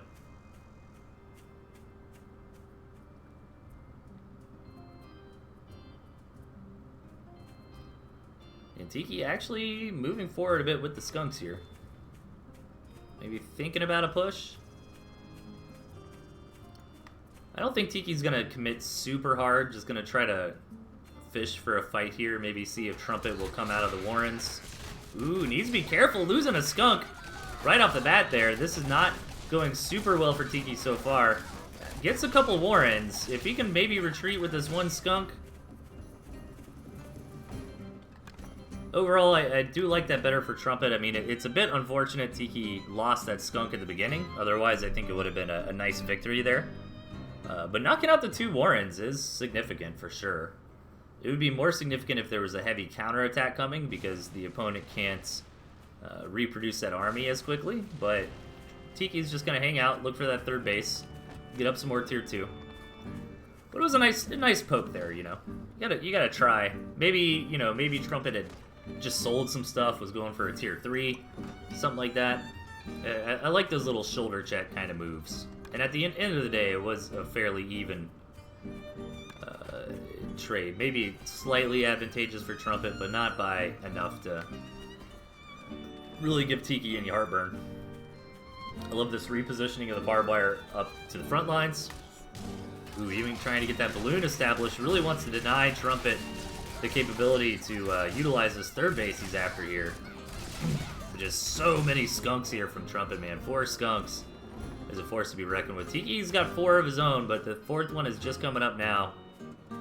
And Trumpet is going to start trying to knock this barbed wire down. It's got his own balloons. And 3rd bases are beginning. I love the decision-making from both sides here to try and establish these more forward 3rd bases first. That way they have that safer 4th base. Because imagine if Tiki just went down here for the 3rd and Trumpet took this one. Now establishing this base for Tiki would be very, very difficult. So both players are kind of muscling for position here. And it's really interesting to me because it's like, who's going to get that balloon down? Or who's going to push in and deny that other base? You know, expansions this close together are usually not long for this world. Both players going for that tier 3. Trumpets is significantly ahead. Did Tiki get the scout? Tiki has not seen it just yet. This is this part of the game where you got to get a little more clever with your scouting paths here, as you can see Tiki is doing now. He's actually just looking for that 4th base. So not going to see the Badger. Going to get blindsided a little bit, but Tiki's army comp is okay. You know, we've got 4 Falcons on the way. If Trumpet pushes with this Badger right here, right now, it could be a little bit worrisome. But that's a lot of lizards from Tiki. Maybe he can focus those on trying to knock out the Badger. Once the Fox gets into play, though, this will be pretty good for Tiki. I mean, it still kind of depends on the way the engagement goes. You know, a lot of times when you're microing your Fox, you're not focus firing, because you can't both focus fire and bob and weave. And normally it's more important to try to bob and weave, right? To try to keep that Fox alive, but I guess that kind of comes down to player preference. And here's that big engagement. Tiki tried to commit in on the Badger with the Lizards, wasn't quite able to get the job done, but both players trading out their tier 1. Trumpet's moving in and try to seal the deal here, but Tiki's got some good units coming out. The Fox is kind of perfect for this kind of position where army sizes are low. This is where the Fox can really shine. Needs to be careful though. Just a single stack of poison is often enough to kill the Fox, not on its own, but the fact that you slow it down, you get a couple extra shots too. And this looks like a victory for Tiki in this engagement. Trumpet is getting backed into the corner, gonna lose the Badger. Oh my god, 1 HP on the battery, knows it's gonna go down. Just tries to get as many shots out of it as possible. And Tiki is gonna enjoy some nice value here on the retreat. Needs to keep that skunk alive. Oh, 1 stack of poison. He's looking for that second one. He doesn't quite get it though. Uh-oh, this Fox is in a bad spot. But Tiki's got a lot of wiggle room down here to run around. Oh wow, that's actually not a path right there. But still, Tiki manages to get that Fox out alive.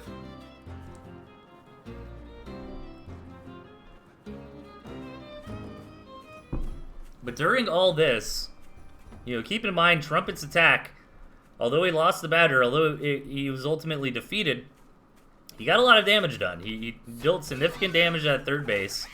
He came in here, he probably knocked out a couple Warrens. Maybe, maybe not, I don't quite remember.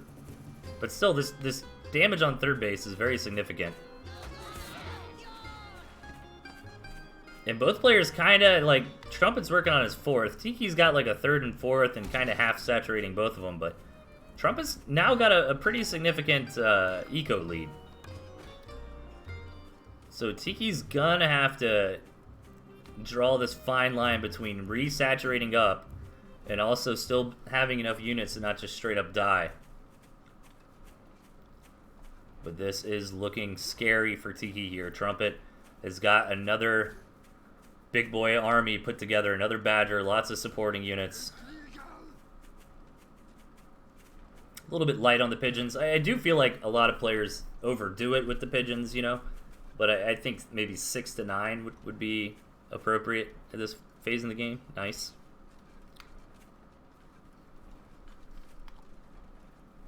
And Tiki must know how far behind in economy he is and is not opting to build more farms. Instead is going to look for some damage, look for some more army units. He probably realizes if he tries to go ham on farms, he's just going to get run over. And maybe he's feigning a little bit of strength. Like, I don't think Trumpet realized how far ahead he was, you know. Like, I think Trumpet could have kept coming in here. Oh, these snakes are looking for it, but the Tiki's star sense was tingling as he started to dive a little too deep with the Fox, turned around.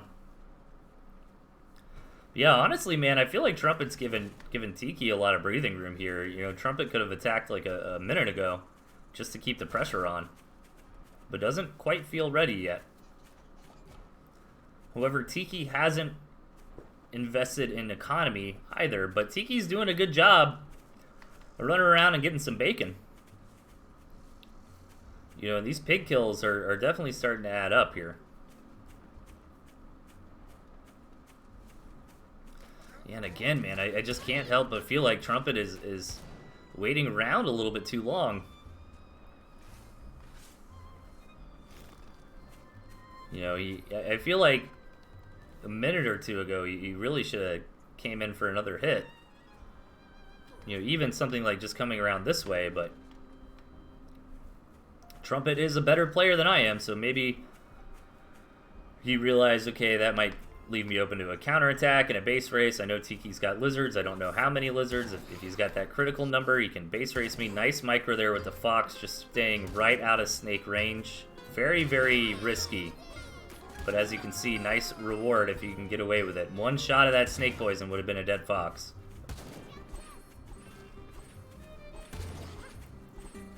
Ooh, there's the shots. It is gonna get away though. Tiki showing off some fantastic fox micro here.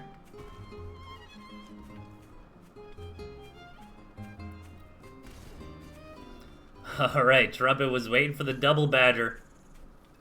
Alright, man, what else do you need? Do you need a private jet as well? No, he's gonna move in here. He's gonna ram right through the front. I wasn't expecting this. He's gonna be fighting underneath 3 balloons here. It only looks like 2 of them are firing, but I think Trumpet had some alternative attack paths that might have been better. Does manage to take out that base, which is nice. But Trumpet actually taking a lot of losses there. Still in the lead, but that definitely wasn't a super clean engagement for him. And now he's going to have to come in, just sell off a couple tier 2. And that kind of closes the gap, though. That's exactly what Tiki did. You can see in the army value graph, you know, now they're a lot closer. Now that the game is continuing on, the economy differential is getting a little bit better.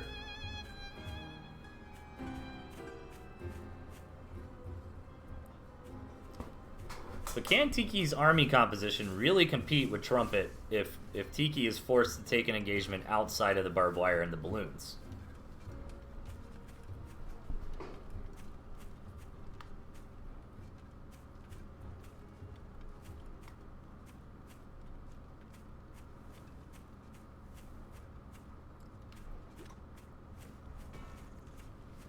Let's see what happens. More balloons coming out for Trumpet here.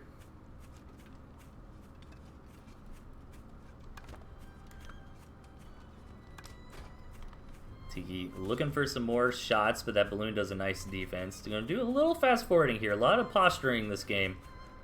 Both players are being very careful, and it is easy to say, you know, like I have a couple times, like, oh, Trumpet could have moved out here, he could have moved out there, but you know, that's super easy for us to say. It's very difficult sometimes to make those calls as a player. And there are risks, you know, like Tosh points out in the chat there, you know, if the engagement does go bad, and the Fox stays alive, that could put Trumpet in a lot of hurt. So I think Trumpet is trying to just build up to this god mode late game army, where he knows for a fact that he can win with the push. But timings are important, man. If you give your opponent too much wiggle room to recover, they can get back into the game. And as we see here, Tiki has taken an eco lead. Surprisingly, Trumpet has still harvested a lot more food than Tiki has this game. It's just that, you know, these bases are starting to fallow out for Trumpet.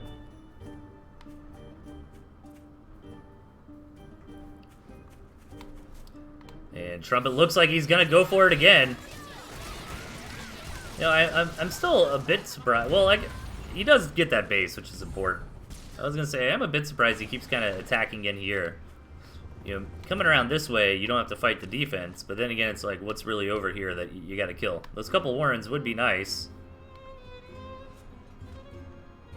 And as I said earlier, you know, that does leave the opportunity for a counterattack. Good job from Tiki there. Exploiting the fact that Trumpet didn't have his units covering that balloon, knock it out, and pave the way for some more Fox harassment later on. But Trumpet's already sucked up this base.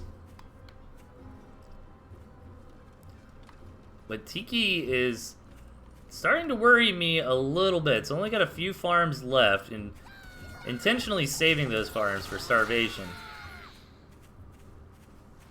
16 minutes into this game already. 3 Badgers from Trumpet here.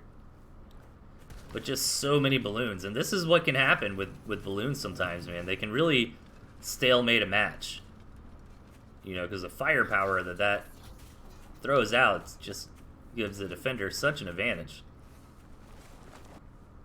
And hopefully we don't see the balloon meta come back. We did have the balloon meta for a little while in Tooth and Tail, and it was probably the worst meta ever, I say as a Fox player. But I think in general people did not enjoy that meta.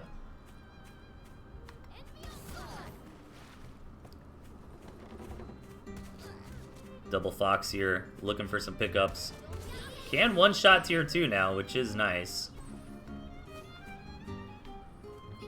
It's kind of weird for Tiki because he's like, he wants both foxes to shoot at tier 2, but he wants the foxes to shoot different tier 1, you know? Some more lizard harassment. Doing a really good job of kind of picking off these balloons wherever he can. Really abusing Trumpet's positioning here. Just right when Trumpet steps a little bit out of position, Tiki is ready to move in. And again, not overcommitting on these lizards. I like that a lot. That way if you lose them, it's not the end of the world.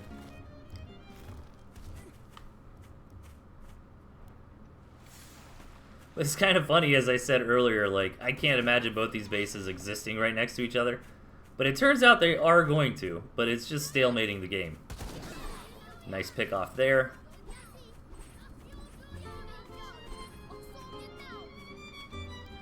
Yeah, Tiki's gonna have to start considering a couple of these farms just to keep the economy going. Tiki does not know about this fully saturated base from Trumpet over the side.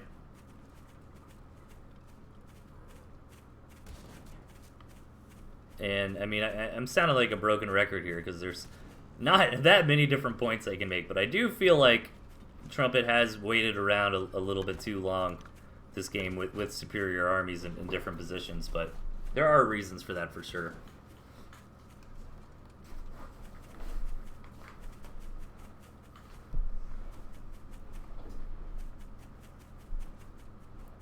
Alright, Tiki coming in for some more lizard harassment here, doing a great job.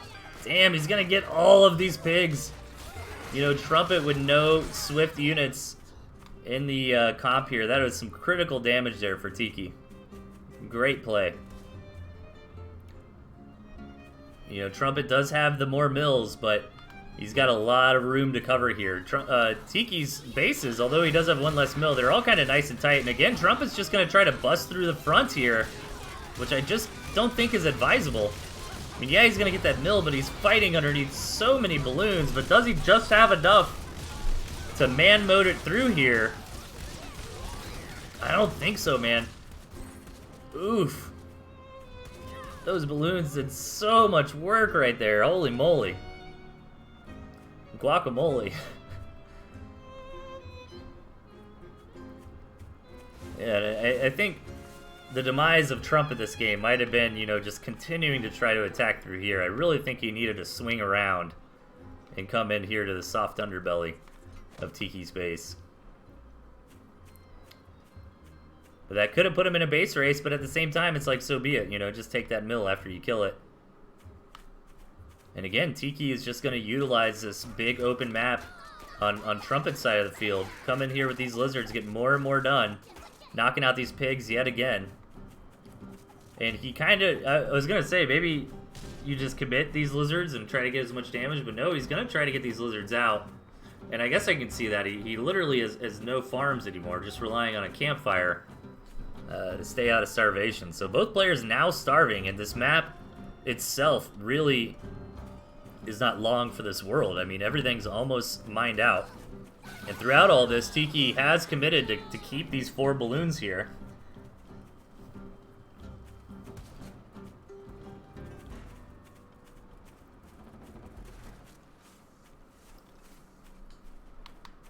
Poking in again with these fox. Ooh, there we go. Gets the tier 2 pick off there. Bam, again. Nice job. Yeah, these double fox actually doing really good.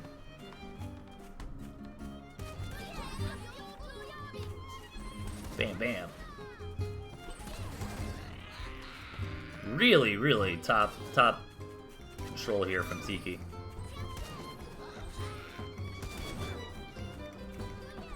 And Trumpet is just getting poked to death, man. Finally gets a fox there.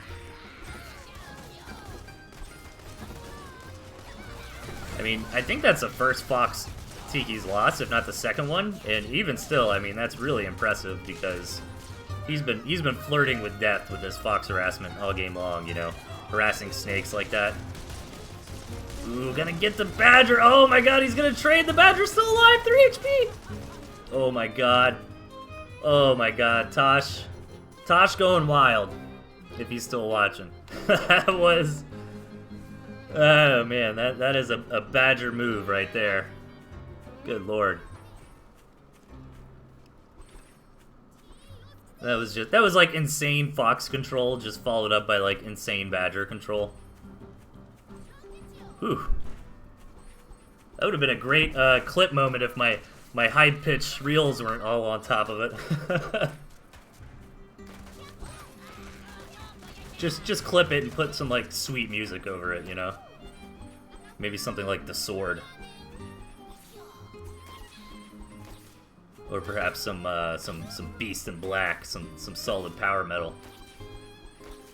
Nice harassment here from Trumpet, gonna poison down another mill.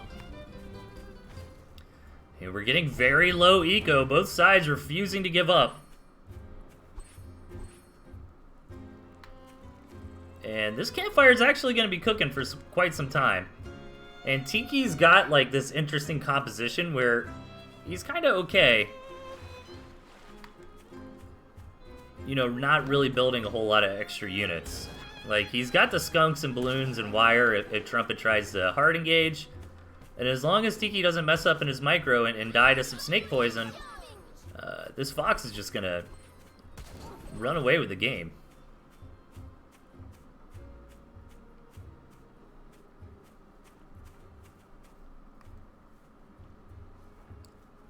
"24 minutes in, you guys. We had a 20-minute 2v2. We're almost 25 minutes into this 1v1. This is an insane match. Really great submission here. Again, Tiki abusing army positioning, but this time doesn't want to hard commit, doesn't want to lose the lizards. Really can't afford to lose those lizards right now.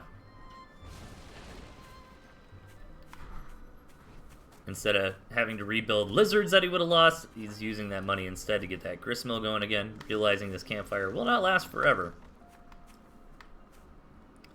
That was really good decision making. Ooh, careful with the balloon there. Yeah, give that fox a little bath. That extra health regen in the water there. Tiki really wants the bacon over on this base, but is also trying to be very careful. If Trumpet sandwiches him with his army here, that's a dead fox, and that fox is what's really keeping Tiki in this game.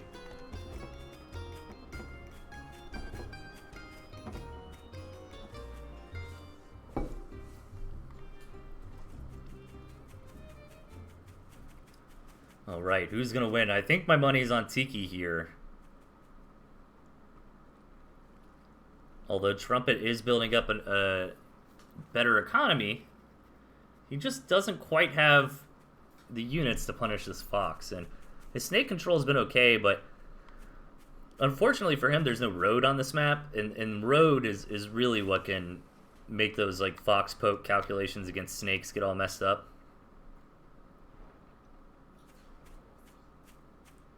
Because all of a sudden that snake is moving just a little bit faster than you thought, gets that stack of poison in, slows down your fox, and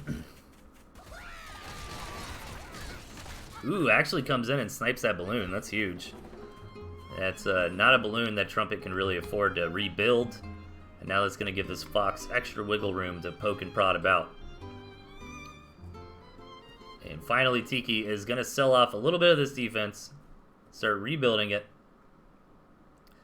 And Trumpet just seems a little bit stumped here, you know, really trying to make it happen this game. But Tiki, with the swift units, is just had map control like this entire time, and every time Trumpet's on one side of the map, Tiki's attacking on the other.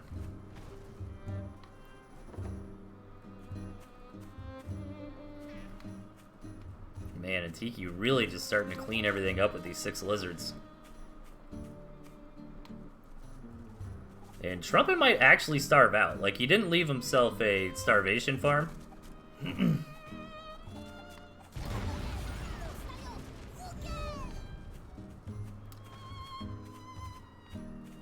But we'll see if it comes to that.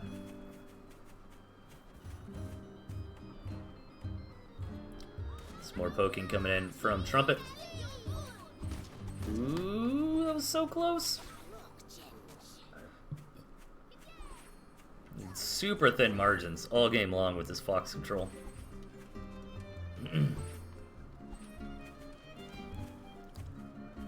Trumpet's thinking, all right, man, I gotta do something here. Moves his whole army to the northeast. Gonna look for the angle, but again, he's gonna try to take the engagement under the balloons, and it's just not working. One balloon does go down. Getting balloon number 2. All this skunk gas cleaning up, though. Good control with the Fox still by Tiki. Losing the rest of his army, though. The Badger goes down, and Trumpet doesn't have anything left.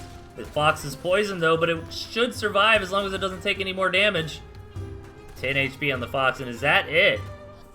I think Tiki just wins from here. I think Trumpet's got to tap, but it's really hard to tap a 29-minute match. Absolutely unheard of in Tooth and Tail. A long game is like 10 minutes, you know.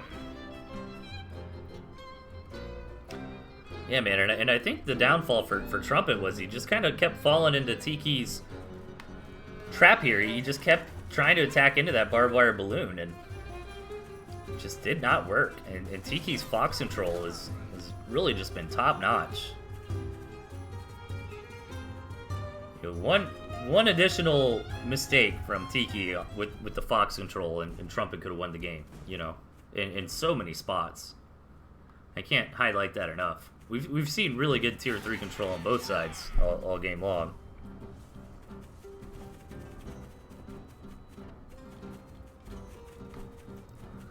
The Trumpet is now starving for real this time. No farms left, and has one more alley-oop to try here. Tiki is starving as well. Gonna get that base. But Trumpet's gotta win in 22 seconds or bust, and he's not gonna make it. Tiki Gray with a 30-minute victory.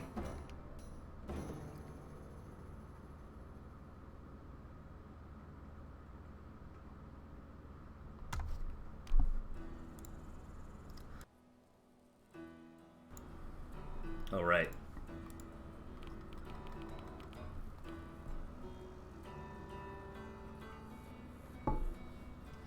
Let's get to match number 8. Back in business, we've got Bopko.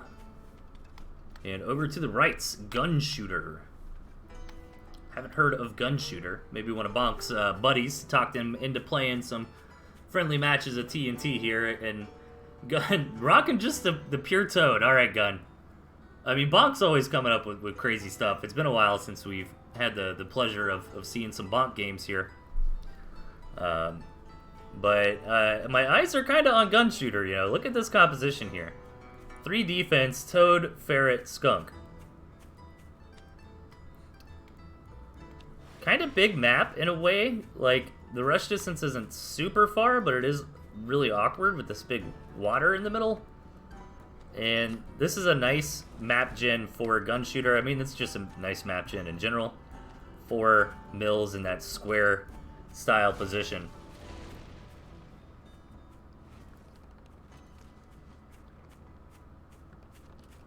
But it's even better with the defense here.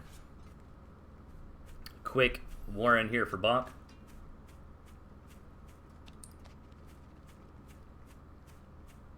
And let's see how this one plays out. Yeah, I don't know. I might not get to all the games. We'll see what's up. We'll see what's up. I don't know how much longer than 8 o'clock I'm going to go tonight. I am very hungry and waiting to eat my dinner. Gunshooter getting some defense going. Trying to get into that expansion. Bonk getting up some tier 2. Taking a second base. This is going to be fun, man. This is definitely going to be a more casual match here. But let's see what these players have in store. Bonk with the Wolf Owl. That's going to be cool to see. And Gunshooter building a lot of defense. Let's see if he leverages that into, you know, maybe some fast economy. But again, this is a very stark contrast from the last match we saw here. I mean, this is definitely a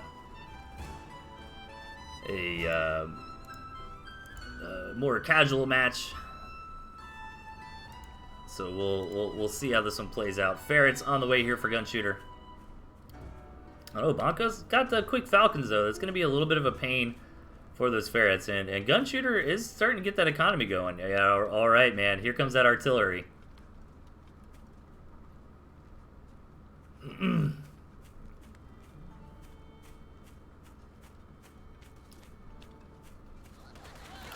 Ooh, and Bonk going for the tier 3. All right, this is already getting pretty nuts. We got tier 3 on the way. Sold off the artillery cannon actually. Maybe gonna hold back for a second here.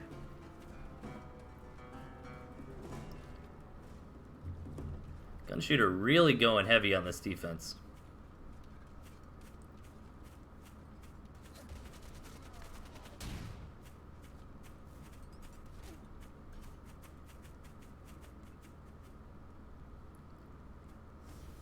There we go. That's the big economic surge. I mean, Gunshooter's built too much defense if you're really looking at this competitively, but in general, if you are going to go with defenses, you want to leverage that into soaring up on your economy really fast, or maybe trying to get up tier 3 or something like that. But Bonk's got a pretty decent natural progression here. Getting into that tier 3 pretty quickly. I don't think Gunshooter scouted it though. And the Owl is a nice way to get through that defense eventually.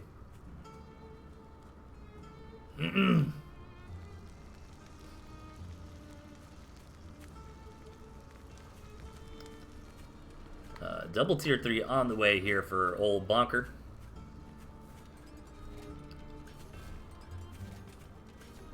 This is just so much defense out of Gunshooter, but he's got 22 farms as well. But I'm a little bit worried because, you know, Bonk has got this ultimate air army you can put together with, like, Owl, Skunk, Falcon, even the Wolf, like, buffing things up.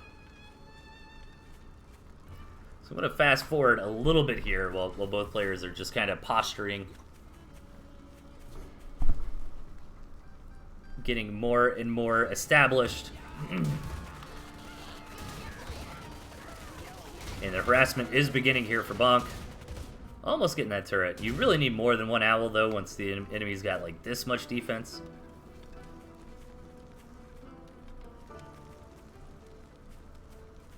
I mean, and Gunshooter's built a lot of defense, but, I mean, this is really cool play. You know, getting up to a lot of ferrets here. And all the turrets, like, spread out, too. That's a little bit interesting.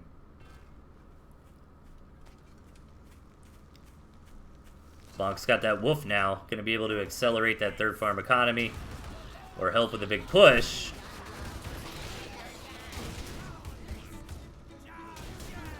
And it's kind of funny, like, Toads are generally bad against Owls, but at the same time, if a Toad or two keeps your turrets alive, you know, might not be the worst thing in the world.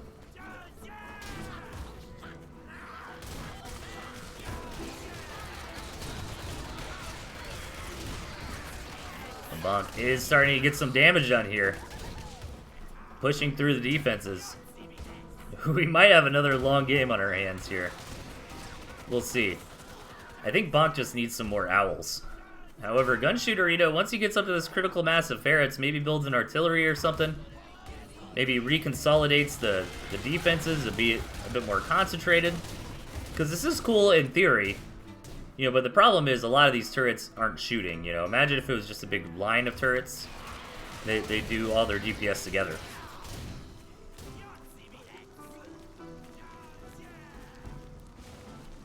But man, I'm a little bit hyped for 6 ferrets. Like, that is a lot of damage. Alright, Bonk's got Owl number 2 on the way here. Ooh, needs to be careful. These ferrets are starting to get some value. Picking some things off. Bonk coming in again, a little bit more aggression. Not going to overcommit, though. Gonna pull it back. Picked off a Skunk there.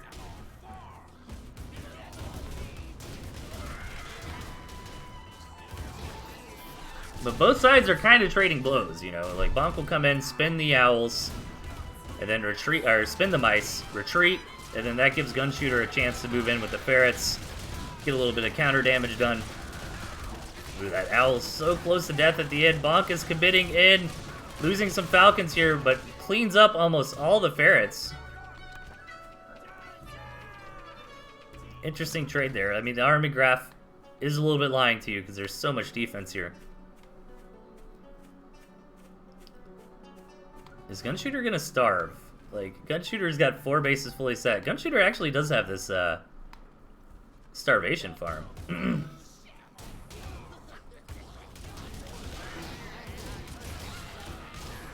Yeah. Toads are rough against mice. Obviously, you're never gonna trade efficiently, but maybe if you can, like, hold back the toads until, like, a big clump of mice are there and blow up all the mice with them, it might be worth it. Because it's like, you're gonna lose something to the mice, right? It'd be better to lose the toads than some tier 2.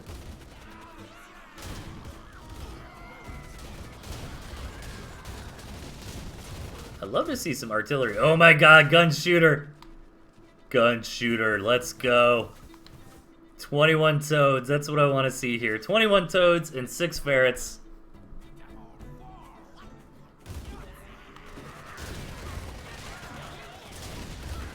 I just want to see Gunshooter just ram through it with these toads, man. That would be super awesome. Bonk is starting to push in. Getting more and more damage done here, but can't quite fully commit. Oh my god, Gunshooter, yes!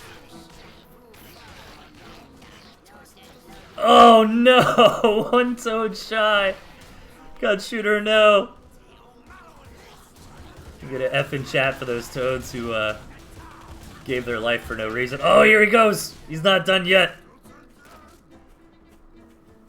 Try this on for size. Oh my god, I love it. I mean, yeah. Super high level 30-minute Tiki versus Trumpet match, sure, but 21 toads running into gristmills. You know what I'm saying?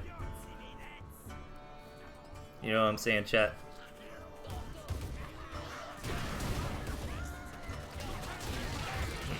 Alright, Bonk moving in again. But he's slowly starting to build up to that critical mass of owls. And unfortunately, 21 toads is not what you want against owls, man. He's just not going to trade at all.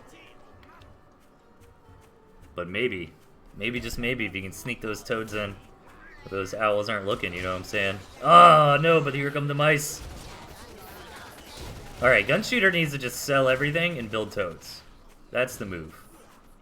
That's the move. Actually, like, keep like 4 or 5 turrets here as, like, bait, you know, for Bonk. And then right when Bonk, bites the turret bait with the mice. Amphibious. Oh my god, amphibious sneak attack toad, you guys. That's what needs to be happen. Yeah, that's what needs to happen. Like, toads are fast in water now. That was patched in. It's not something we see very often, but it is a thing. Yes! Oh, dude, I need more toads. I need more toads. This is my Tooth and Tail challenge for you. You have to win a ladder match, primarily running toads into gristmills. It can't be staged. You can't stage it. It can't be a custom match with your buddy. But you got to get on the ladder. You got to fight. You know, it doesn't really matter. Anybody laddering is fine. And get in there. And you don't have to just use toads, but you need some good toad hits and bonus points for amphibious toad attacks. That's the challenge of the week.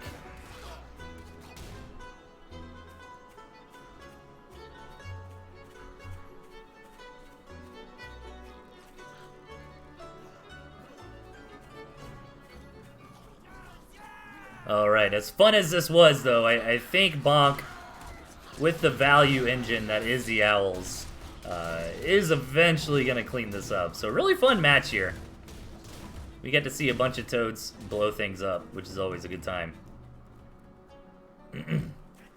But I think Bonk is just kind of on match point here. Just looking for that that punt. Looking to come in and seal the deal.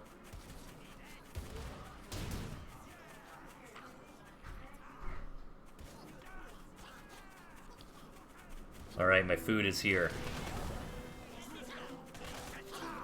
Casey ordered Chinese. And it's gonna be delicious. Alright, I do want to get through a bunch more matches. Oh, the Toad sneak attack! It almost worked. Nice try. I think this one is basically done here. Bonk should be winning eventually. Yeah, Gunshooter's actually about to starve too. So definitely a fun match. Got to see some crazy stuff here. And a nice victory for Bonk. Yeah. Dude, the Toads my goads. Alright, we got a free-for-all. Let's get into it. Maybe we get through the rest of these. What do we have? 4 more? Maybe this is a fast free-for-all. Let's see. We've got Cater in the bottom. We've got Wildcan over on the right, rocking that double tier 3. Up top, Mr. Ziggy. This is a big map. And this spawns look a little bit rough for Ziggy here. He's only got that 1 expansion, but maybe he can come down to this 9 o'clock and start encroaching on Cater's territory. But if you're Cater or if you're Wildkin, you're probably feeling pretty good with these positions.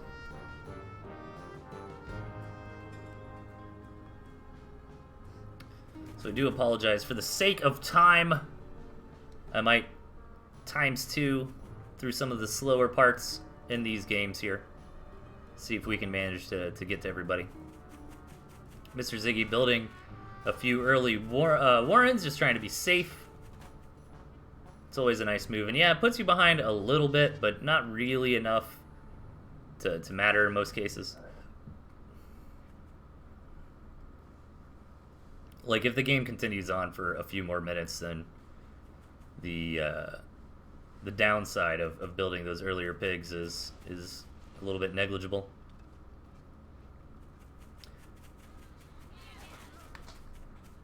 Alright, Cater looking to get something done, but is going to see Ziggy's got enough. They're going to back out. Everybody's building up to some tier 2. Okay, nothing crazy out of anybody yet. Just kind of some standard openings here. Looks like second base coming down for Wildkin. Cater's already got one. Maybe 1 or 2 farms on it. So far, none. Just going to be safe. Everybody's playing very safe here. We don't see any quick tier 3s or anything like that just yet. Yeah, again, this spawn is a bit rough for Ziggy, man. He's only got that 1 second, that 1 base. He should be able to get it just fine, though. And that 1 balloon maybe will just discourage his opponents from attacking him.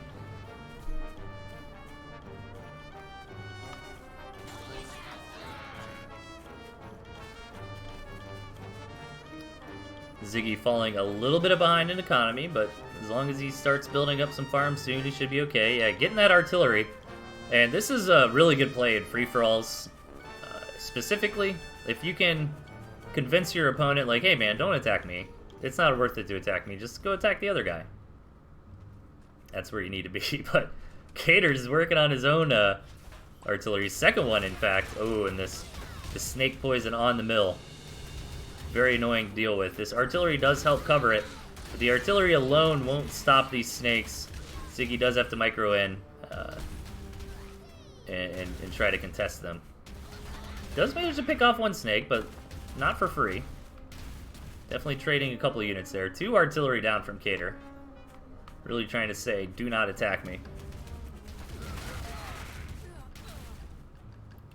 Yeah, the Fox Warren is built for Ziggy. Fox is en route.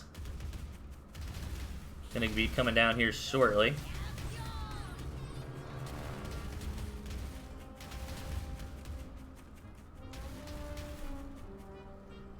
Alright, double tier 3 from Wildkin. Let's go, Boar Wolf. That's gonna be a strong push. Everyone's still looking pretty even. I guess I kind of like Cater's position the best, though, since he hasn't traded out any units.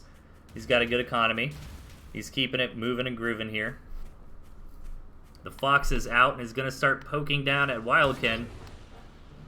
This is some pretty significant damage as long as Ziggy can keep this Fox alive, which should be relatively easy. You know, he's got the balloon there for the extra vision. He's got the artillery to cover. Ooh. Gonna put another artillery cannon up on that top.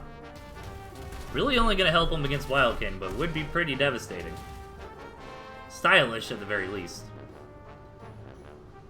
Deciding if it wants to do it, yeah, it goes ahead and throws it down. I think I'll do one more game after this one, guys. I am getting a little bit burnt. I've like barely eaten today, and I am starving.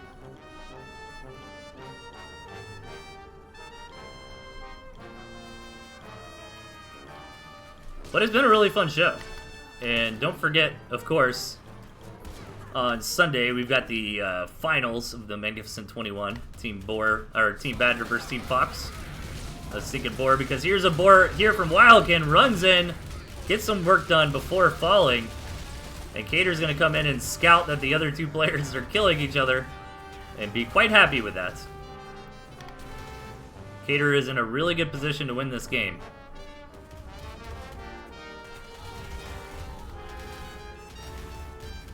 And Wild actually didn't sell off any warrants, needs to sell off a couple things and just kind of rebuild what they can.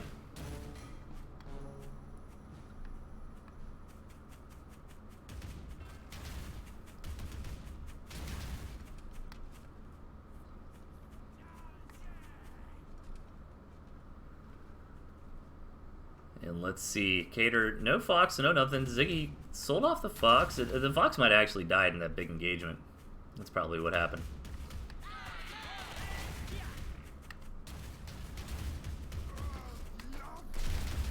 Good scout there from Cater. Ziggy positioning to fight this army over here. Without the army actually engaging, is going to get some work done. Actually, a lot of work, because Cater's commander is not home to micro this. But eventually he starts getting a little bit too far into the belly of the beast there, and the army starts to take hold. But I mean, that was super efficient for Ziggy. However, it's hard for me to believe Cater is super worried about it, though, because his economy is just so far ahead. Meanwhile, Wild is using this opportunity to try to get back into this game.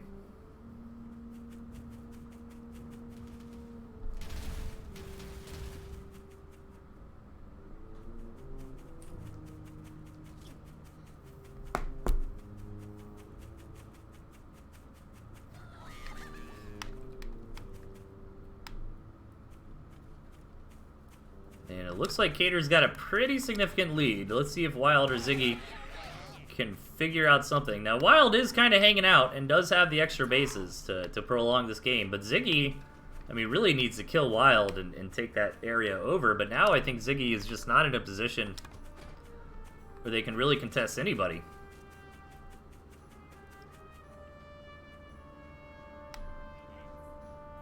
Double Boar from Wildkin.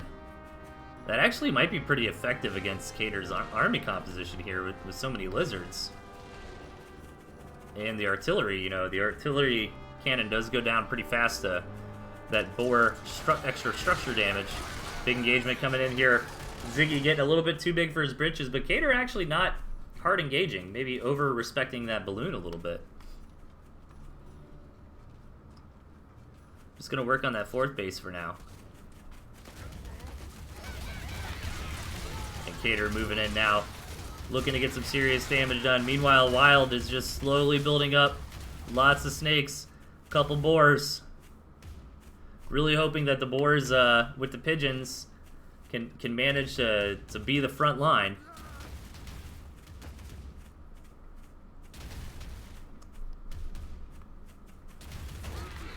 Oh, a nice pick off there on the tier 2 Warren. Oh, I'm excited for this army from Wildkin. Let's see if it works. Oh, gonna go in through the back door. Oh, this choke point could be huge for Wildkin. So much AoE damage out of the flamethrowers here. Yeah, and Cater pulls back the lizards. But Cater has so many snakes. Really just targeting down all this tier 3. Oh, but that one boar, he's got so many pigeons healing it. No, it goes down, but that explosion was massive. Meanwhile, Cater's lizards coming in from behind, respawning out of the Warrens there. That was a nice nice boar bomb there. Really good job from Wildkin getting back into this. But Ziggy being annoying, got the artillery shelling down the base.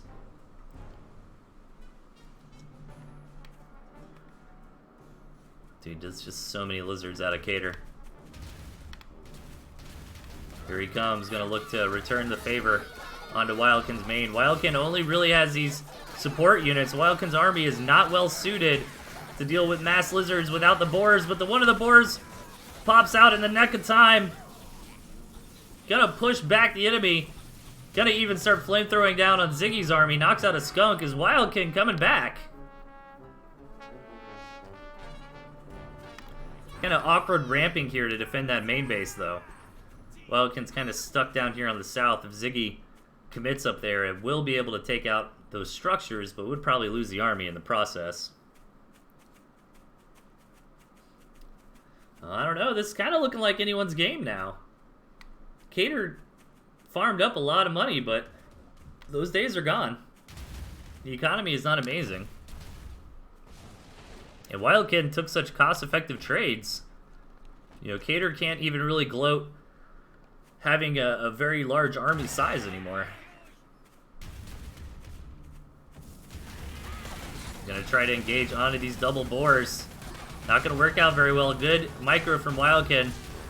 Trying to keep these boars alive, really understanding the boars and the wolf are the meat and potatoes of that army. Can lose the other units, but keep those alive. Wildkin probably needs to sell off one of those tier 2 warrens. This is coming down to it. I think Ziggy's doing a good job of making lemonade out of lemons here. You know, only relegated to 2 bases in a game where his opponents have had access to 3 and 4. Definitely rough.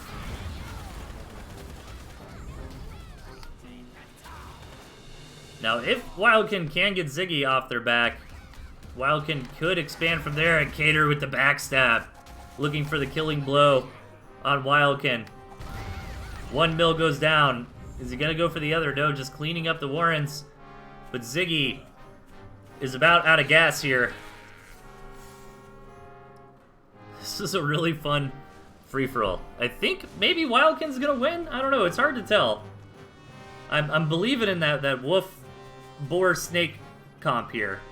But at the same time, I mean, Cater's got a lot of units, got a big economy, or not really a big economy, but has an economy that exists. And maybe if Cater can, like, hold back the lizards, you know, use the snakes to poison down the tier 3 and then move in. Cater's gonna go for that fox.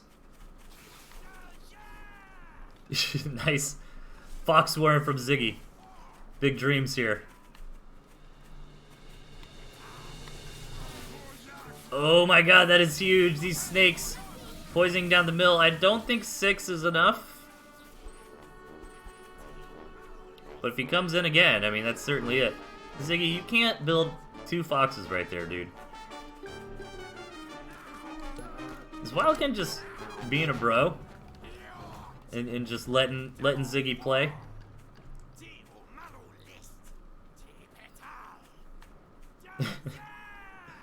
Yeah, it looks like Wildkin's just like, alright, man.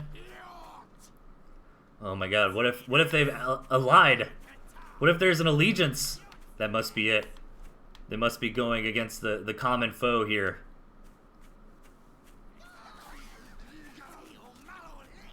Yeah, this is definitely some handshakes here. The Burrow Dance Agreement. Yeah, they're teaming up, man. They're like, all right, you know what? Let's just see if we can make it to where Cater doesn't win this game. But I don't know, dude. That's a lot of units. Here comes Ziggy.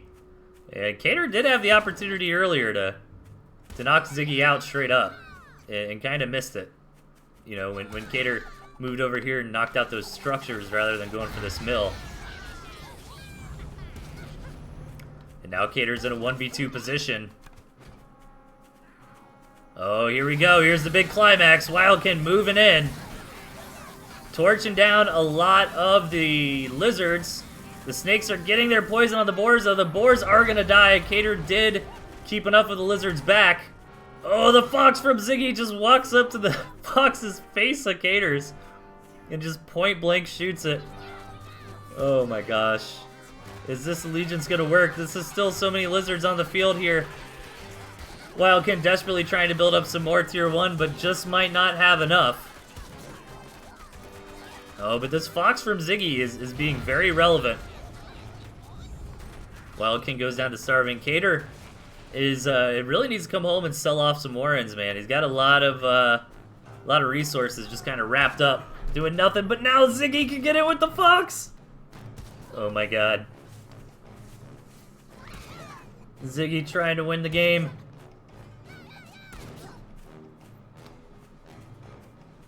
Alright, this is where Wild can backstab Ziggy, you know. Oh, Ziggy! How dare you? Killing one of Wildkin's snakes. That was rude. Hashtag rude. AF fam. Alright, Cater just committing to the lizards. I think it could have worked, but there is another boar here. Oh, Cater, yeah, just target down Ziggy's mill. Oh, but here come the boars, the torch. I don't know, can Ziggy and Wild beat Cater here? The lizard plan could have worked, I think, if Cater was a bit faster on the cell. Now that there is a boar, I mean, then again, numbers do matter, you know. A boar is not just going to beat an infinite amount of lizards, but there might be enough supporting units.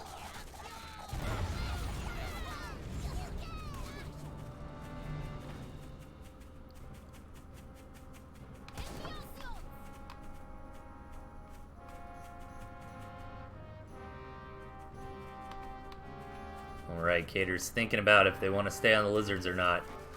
But every moment that Cater waits is more and more time that Ziggy and Wildkin are growing in power.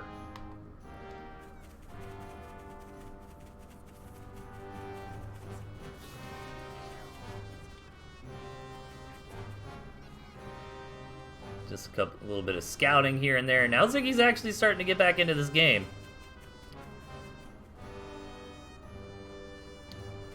I don't know, man. I think it's about time Wildkin backstab Ziggy. You know what I mean? I think maybe it might be too late. I don't know. Like, when's the backstab gonna happen?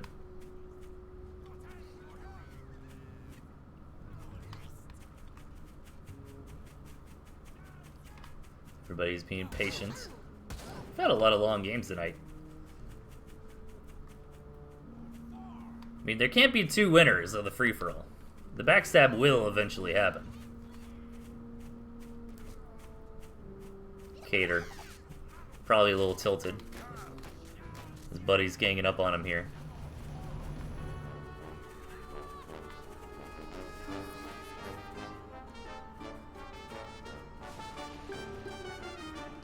Ooh, Ziggy grabbing that gristmill just for the base race game.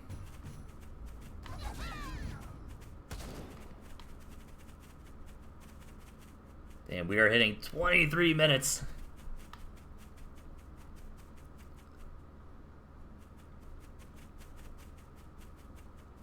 Alright, boar number 2 back on the way for Wild here. That artillery cannon looks like it will get up. Cater's like, I can poke too, you guys. I've got pokey units.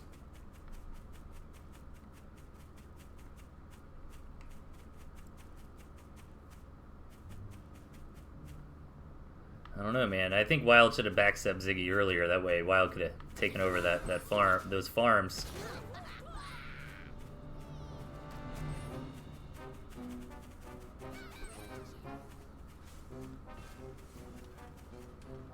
All right, Ziggy trying to get an artillery, but not gonna happen.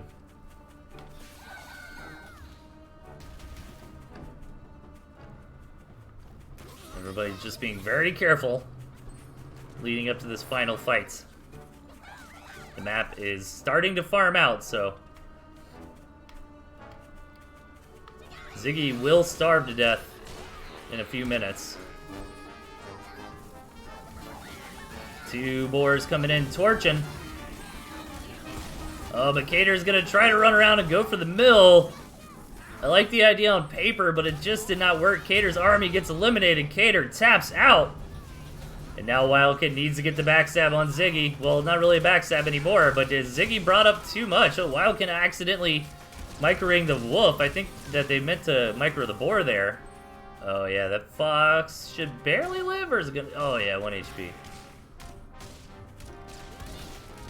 But I think Wild will eventually clean this up.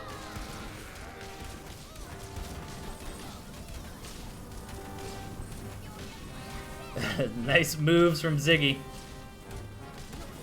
Sneaking around, but foxes cannot shoot buildings.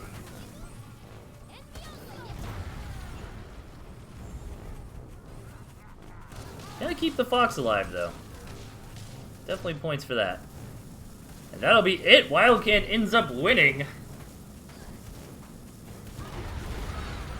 And guys, that is gonna be it for me, I believe. I will get to these other replays next time. But thank you so much for tuning in, everybody.